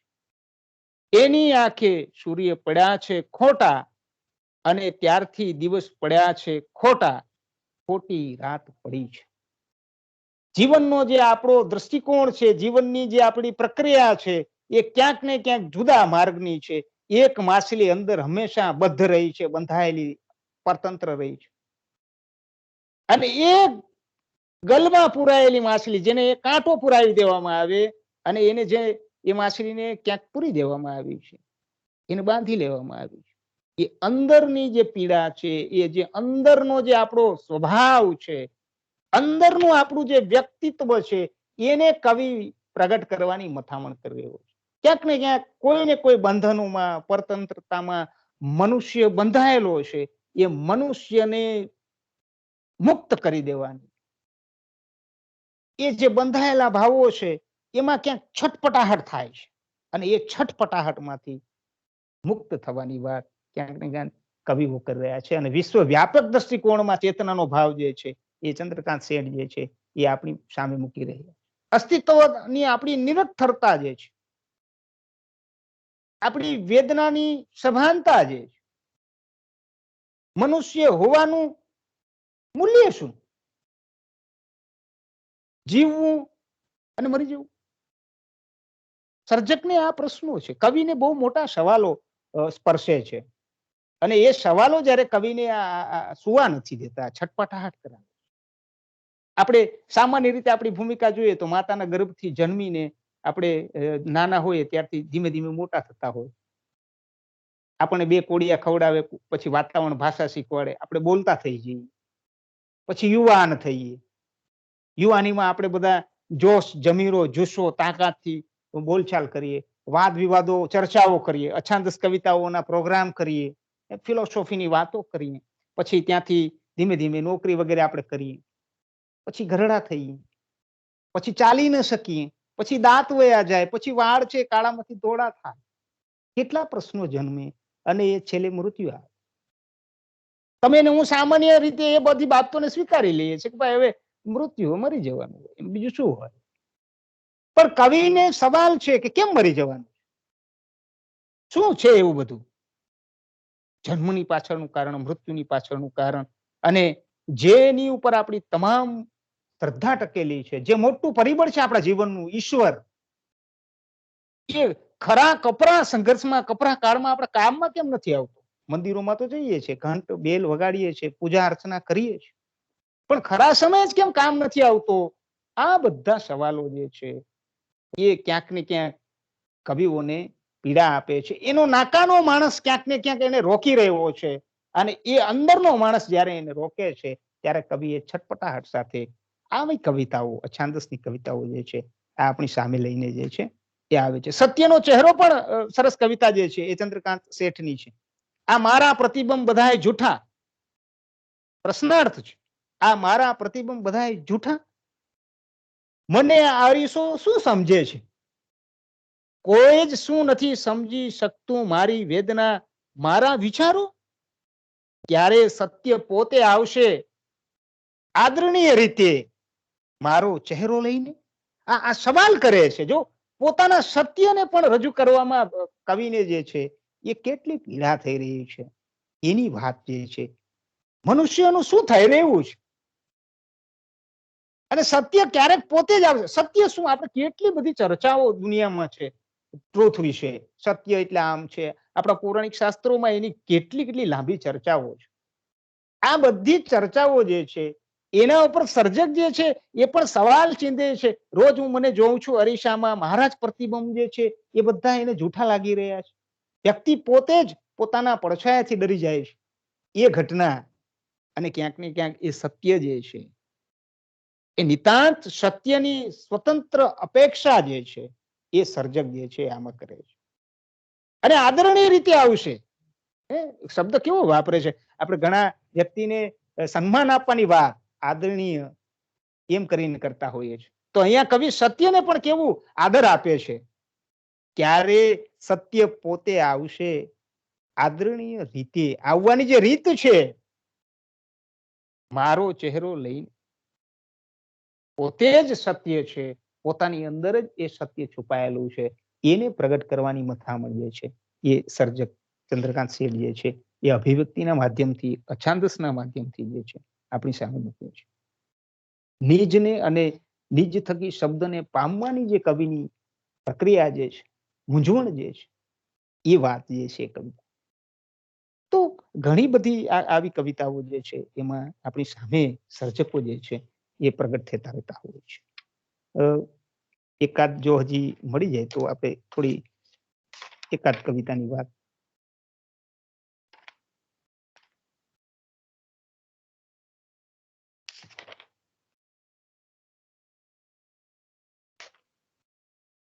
ઈતરા જે કાવ્ય સંગ્રહ જે છે એ તો આપણે સુરેશ જોશીને આપણે વાત કરી આખી એક કવિતા લઈને. એક નલિન રાવળની પણ આવી કવિતા છે, અછાંદસ જે છે. આ કોણ છે? આ એક જણ છે કોણ જે પીછો કરે મારો સતત, પ્રેમાળ મારી પ્રેયસીની રાહ જોતો હું, તોય એ જાણે પ્રેયસીની રાહ જોતો હોય ત્યાં જ ઉભો હોય. કહો કેમ મારે છૂટવું એના થકી? જુઓ લાગલો આ એ જ બોલે, કહો કેમ મારે છૂટવું એનાથી? પોતે જ કવિ પોતાનાથી, પોતાના જ વ્યક્તિત્વથી, પોતાની અંદર જ કંઈક જુદું વ્યક્તિત્વ છે. માણસના અલગ અલગ ચહેરા છે, અલગ અલગ ભૂમિકા છે, અને એ પોતાનું પ્રતિબિંબ જે છે એ પોતાની સાથે ચાલે છે. ઘણીવાર આપણે જીવનમાં એમ ગણતા હોઈએ છે કે આ વસ્તુ ન થવી જોઈએ, આ અયોગ્ય હતી, આ સત્ય જે છે નથી, છતાં એ માર્ગ ઉપર આપણે ચાલી જવું પડતું હોય છે માનવ જીવનમાં. વ્યવહાર માટે થઈને, સમાજના માટે થઈને, રાજ્યથી એની સત્તાઓ અને કાનૂન વ્યવસ્થાના કારણે એ વર્તુળમાં સર્જકને બંધાઈ જવું પડતું હોય છે. અને એ વર્તુળને અંદર રહીને જ્યારે સર્જક પીડાય છે ત્યારે એ વર્તુળની બહારની વસ્તુ જે છે એ અછાંદસ સ્વરૂપમાં આપણી સામે કે અંદર જ એવા બે વ્યક્તિત્વ છે, અંદરનું જ એવું કંઈક ભયંકરતા જે છે એની વચ્ચે એક ટકરાવ છે, એક સંઘર્ષ જે છે એની વાત કવિ જે છે કરી સતત મારો પીછો કરે છે. સતત અસ્તિત્વ જે છે એ કવિ સાથે જોડાયેલું છે, અને અસ્તિત્વનો ઇનકાર જે છે એ ન કરી શકાય. એનાથી કેમ છૂટી જવાની વાત સર્જક જે છે નલિન રાવળ પણ જે છે એ આપણી સામે મૂકી રહ્યા છે. તો આવી ઘણી બધી કવિતાઓ જે છે એમાં અછાંદસનું સ્વરૂપ જે છે એ પ્રગટ થતું રહ્યું છે. તો અહીંયા સુધી જ રાખીએ સાહેબ. જી મહેશભાઈ, બહુ બધા સરસ ઉદાહરણો ઓલરેડી તમે આપ્યા હતા, અને અમારી વિનંતીને માન આપીને બીજા પણ ઘણા સરસ ઉદાહરણો. ખાસ તો પ્રિયકાંત મણિયારની કવિતા, સામાન્ય રીતે આપણે એને એક મજાના ગીત કવિ તરીકે ઓળખીએ, અને એમાંથી આવી કવિતા સાંભળે એવું વિદ્યાર્થીઓ વિચારે કે કેમ, અને તમે એ પકડીને અમને એની પાસે લઈ જાઓ, ત્યારે આપણને એમ ખ્યાલ આવે કે એક કવિનું કેવું કેવું ભાવજગત, કેવા કેવા સ્વરૂપે, કેવી કેવી રીતે વ્યક્ત થતું હોય છે. એમાં જે વૈવિધ્ય આવે છે એમાં પણ કવિના માનસની એ સમયની સ્થિતિનો પડછાયો કે પ્રતિબિંબ આપણને જોઈ શકાય. તો આપણી સાથે બીજા બે અધ્યાપક મિત્રો જે ભવિષ્યમાં આપણી સાથે વાત પણ કરવાના છે, નિયતિબેન અંતાણી અને ચૈતાલીબેન ઠક્કર, એ પહેલી ક્ષણથી જ આપણી સાથે જોડાયેલા છે, સતત જોડાયેલા છે. બીજી કોલેજના વિદ્યાર્થી મિત્રો પણ આપણી સાથે જોડાયા છે. હું ઈચ્છીશ કે આ બંને મિત્રોમાંથી અથવા વિદ્યાર્થી મિત્રોમાંથી કોઈને પ્રશ્ન કે પ્રતિભાવ રૂપે કોઈ વાત કરવી હશે, પૂરક વાત કરવી હશે તો પણ ગમશે. જે પણ મિત્ર વાત કરવા ઈચ્છે તે પોતાનો ઓડિયો વિડીયો ઓન કરી અને વાત કરી શકે.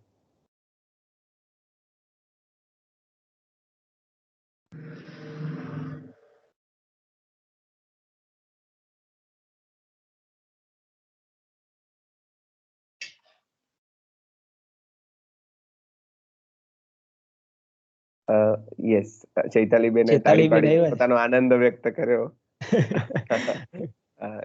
અને બંને બહેનોનો ખૂબ ખૂબ ધન્યવાદ. અને કોઈ એવો, કારણ કે આ એક મર્યાદામાં પણ વાત થતી હોય તો ક્યાંક ભૂલચૂક હોય તો એ પણ કહેતા રહેજો, અને એટલે જરા નવું શીખવા મળે.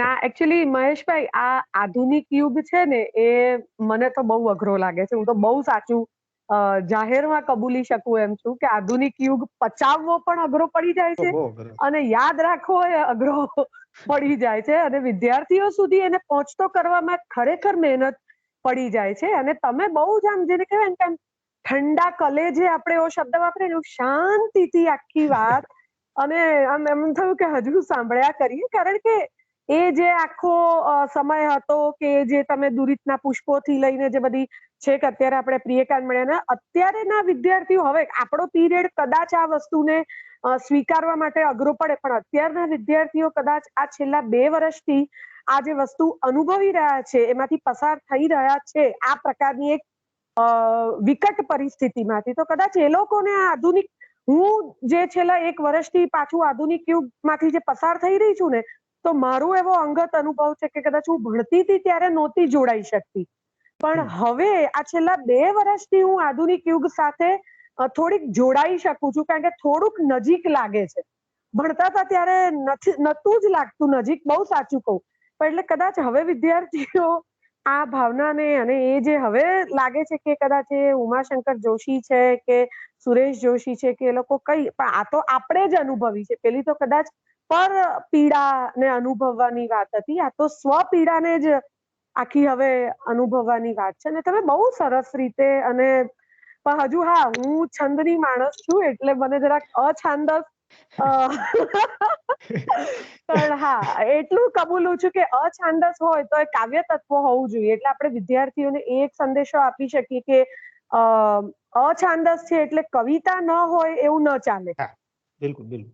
પણ સરસ રીતે તમે આખી રજૂઆત શાંતિથી કરીને, આમ શાંતિથી અમે ભણ્યા એવું થયું. ધન્યવાદ ધન્યવાદ. બિલકુલ નિયતિબેન, થેન્ક યુ વેરી મચ. હું આભાર માનું છું સાહેબ, મને મોકો ઊંડો અભ્યાસ મહેશભાઈએ રજૂ કર્યો, અને વિદ્યાર્થીઓને હવે ક્લાસમાં કોઈએ ભણાવવાની જરૂર ન રહે એવો અભ્યાસ હતો આ. કેમ કે ડિટેલમાં તમે સરસ રીતે બધી વાત કરી, અને નિયતિબેન કે છે એ સાચી વાત છે કે એ જે કનેક્ટ થવું જોઈએ ને એ હવે કદાચ થાય છે. એટલે એમ કહી શકાય કે આ લોકોએ કયા જમાનાની વાત, અત્યારે જે આપણે થોડું થોડું જેને કબૂલી શકીએ કે યસ કહી શકીએ, એ લોકો કેટલા વર્ષો પહેલા કહી ગયા. અને મહેશભાઈ બહુ જ સરસ રીતે આખી રજૂઆત કરી, કેમ કે આ વસ્તુ આપણે પોતે પચાવી ન શકીએ તો બીજાને તો ખવડાવી અને એને પચે એ તો બહુ જ અઘરું થઈ જાય. પણ ઘણી જ સરસ રજૂઆત રહી, અને વિદ્યાર્થીઓને ખાસ મેં આગ્રહ કરેલો કે આનામાં જોડાજો, કેમ કે આ વસ્તુ જેટલી ચર્ચાથી ઉગડે છે, આમ તો કોઈ પણ મુદ્દો, પણ ખરેખર બહુ જ સરસ રીતે રજૂઆત થઈ અને આનંદ આવ્યો. તમે શાંતિથી આમ આધુનિકતાને આમ ભણ્યા હશો એ વખત, અને એકદમ સરસ રીતે તમે એ ગ્રાહ્ય કર્યું અને અમને પણ સમજાવ્યું. એટલે આજે અમે પણ તમારા વિદ્યાર્થી જ હતા. એટલે આ કેવું છે બેન કે પેલું આપણે હરિશ્ચંદ્ર ભટ્ટની કવિતાઓ વિશે આપણે નથી કહેતા કે હરિશ્ચંદ્ર ભટ્ટ જે છે ને એ એના સમય કરતા વહેલા આવી ગયા છે. આપણે એના સમય, આ આધુનિક યુગના સમય કરતા વહેલા હતા ને, એટલે આપણે જે તે સમયે આધુનિક યુગની ગળમથલ આપણી મગજમાં બેસે એમ નથી. પણ હવે એ સમય છે, બેને કીધું ને કે આગલા 2 વર્ષમાં જે મૂંઝવણો છે, નીતિબેને કીધું એ મૂંઝવણોમાંથી દરેક માણસ પસાર થઈ રહ્યો છે, અને ક્યાંક ને ક્યાંક એ મૂંઝવણો જે છે ને એ આપણા આધુનિક સાહિત્યની એ સવાલો ફરી પાછા હવે ઉભા થઈ રહ્યા છે. એટલે થોડુંક આપણને ટચ લાગે એવું દેખાય છે. અને બેનની વાત બિલકુલ સાચી છે કે અછાંદસ કવિતામાં કાવ્ય તત્વ તો હોવું જ જોઈએ. કાવ્ય તત્વ વિના તો કોઈ કવિતા જે છે એ નિર્મિત જ ના થઈ શકે. જેમ કે ઘટના વિના જે છે એ નવલકથા ના હોઈ શકે, પણ ઘટના એમાં ઓગળી જતી હોય છે, પણ ઘટના તો હોવી જ જોઈએ. એમ કાવ્ય તત્વ જે છે એ કવિતામાં હોય જ. અને જેમ આપણે જેને કહી શકીએ કે કાવ્ય તત્વ એટલે લયનો એક અછડતો ભાગ જે છે એ કવિતાને ક્યાંક ને ક્યાંક કવિતા જે છે એ બનાવતો હોય. તો એ તો હોય જ, આવશ્યક જ છે. જી બિલકુલ મહેશભાઈ. બંને વિદુષી અધ્યાપક બહેનો, એમનો પણ આભાર છેક સુધી જોડાયા એ માટે. એક સૂર જે વહેતો થયો એ આ છે કે આપણા બધા મિત્રોને અત્યાર સુધી આપણે ભણાવતા ત્યારે પણ એની સાથે કનેક્ટ નહોતા કરાવી શક્યા, જે આ સમયે કનેક્ટ કરાવ્યો. પણ આપણા જે સર્જકો છે એણે વૈશ્વિક ચેતના સાથે એની જે પીડા હતી એની સાથે પોતાનો હૃદયનો તાર જોડીને આ કવિતાઓ કરેલી, જેવી સ્થિતિ કદાચ આપણા પ્રદેશમાં નહોતી, એટલે આપણે નહોતા જોડી શકતા પોતાની જાતને. અને આપણને પરલોકનું લાગતું હતું, આપણને એમ થાય કે આટલું બધું તે કાંઈ હોતું હશે એમ. પણ હવે એ લોક જાણે આપણી આસપાસ ગોઠવાઈ ગયું, એટલે આપણને એ પરલોકને બદલે સ્વલોકનું લાગવા માંડ્યું. એટલે પણ આપણને આ તબક્કે એ સર્જકોની ચેતનાના વિસ્તાર માટે એમની પાસે ઝૂકી જવાનું મન થાય કે એ બધા ન કેવળ પોતાના પ્રદેશની સંવેદનાઓને ઝીલી શક્યા, પણ એટલે કે વિશ્વ માનવની ચેતનાને, એની સંવેદનાઓને, એની પીડાને કેટલી બધી આત્મસાત કરી શક્યા કે એનો અવાજ એમની કવિતામાં પ્રગટ થયો. અને એ ક્રમ વિસ્તરતો ચાલ્યો. મહેશભાઈએ બહુ જ વિગતે એની બધી વાત કરી. વિદ્યાર્થી મિત્રો પણ હોશભેર એમાં જોડાયા. અને આપણો આ પહેલો મણકો આ રીતે સરસ રીતે ગણેશ આટલા સરસ બેઠા છે એટલે બહુ જ સ્વાભાવિક રીતે આગળની આપણી યાત્રા એ બહુ મજાની ચાલવાની છે. બહુ ટૂંકા ગાળામાં મહેશભાઈએ આ આમંત્રણ સ્વીકાર્યું અને છેલ્લી ઘડી હમણાં 3:30 સુધીમાં પણ એમની તૈયારીઓ ચાલતી હતી એટલે છેલ્લી ક્ષણ સુધી એમણે શક્ય એટલું બેસ્ટ આપવા માટે મહેનત કરીને લેસન કરીને આપણી સમક્ષ જે પીરસ્યું છે એ માટે સમગ્ર કોલેજ પરિવાર, ગુજરાતી વિભાગ અને જોડાયેલા સૌ મિત્રો વતી વિદ્યાર્થીઓ અન્ય કોલેજના પણ જોડાયા છે એ બધા વતી મહેશભાઈ આપનો ખૂબ ખૂબ આભાર માનીએ છીએ. જી સાહેબ. અને વિદ્યાર્થી મિત્રોને જણાવીએ કે આવતો મણકો 27 તારીખે જ યોજાશે એટલે બરાબર 3 દિવસ પછી ચોથે દિવસે અને ગુજરાતી ડાયસ્પોરા સાહિત્ય એમાં બીજા મહેશભાઈ આપણી સાથે જોડાશે અને તેઓ આપણને ડાયસ્પોરા એટલે પર પ્રાંતમાં વસતા આપણા સર્જકોને એમના સાહિત્યની આસપાસ લઈ જશે. તો એ જુદો અનુભવ હશે અને પછી ક્રમશઃ ચૈતાલીબેન પણ હાસ્ય સાહિત્ય વિશે વાત કરવા આવશે, નિયતિબેન એ અનુવાદિત સાહિત્ય વિશે વાત કરવા આવશે અને શક્તિભાઈ રંગભૂમિ વિશે વાત કરવા આવશે, પ્રવાસ સાહિત્ય વિશે અજયસિંહજીભાઈ વાત કરશે, એ રીતે અઝીઝભાઈ છે એ વિવેચન વિશે વાત કરશે અને આપણી આખી વાત આગળ ચાલતી રહેશે. તો આપ સૌ મિત્રો જે આજે જોડાયા છો તેઓ આગળના મણકામાં પણ આ રીતે જોડાશો અને આપણે આ રીતે ભણતા રહીશું આવા મજાના શિક્ષકો પાસે એટલે ભણવાની મજા આવશે. અને તમને ખાનગીમાં એ પણ કહું કે આ બધા જ શિક્ષકોને આપણે ઘર લેસન દીધું છે તમારા માટે નિબંધ લખી આપવાનું, એટલે એ લોકો આપણને લખી પણ આપશે એટલે સાંભળવાનું અને પછીથી એને વાંચીને આત્મસાત કરવાનો આપણે બધા પ્રયત્ન કરીશું. તો અહીંયા આજના મણકાને આપણે સંકેલીએ છીએ. સૌનો ખૂબ ખૂબ આભાર. મહેશભાઈ વાઘેલાનો વિશેષ આભાર જેમણે આટલી મહેનત કરીને આપણને આ વિષયમાં તરબોળ કર્યા. આભાર મહેશભાઈ. જી સાહેબ, ધન્યવાદ. હાજી.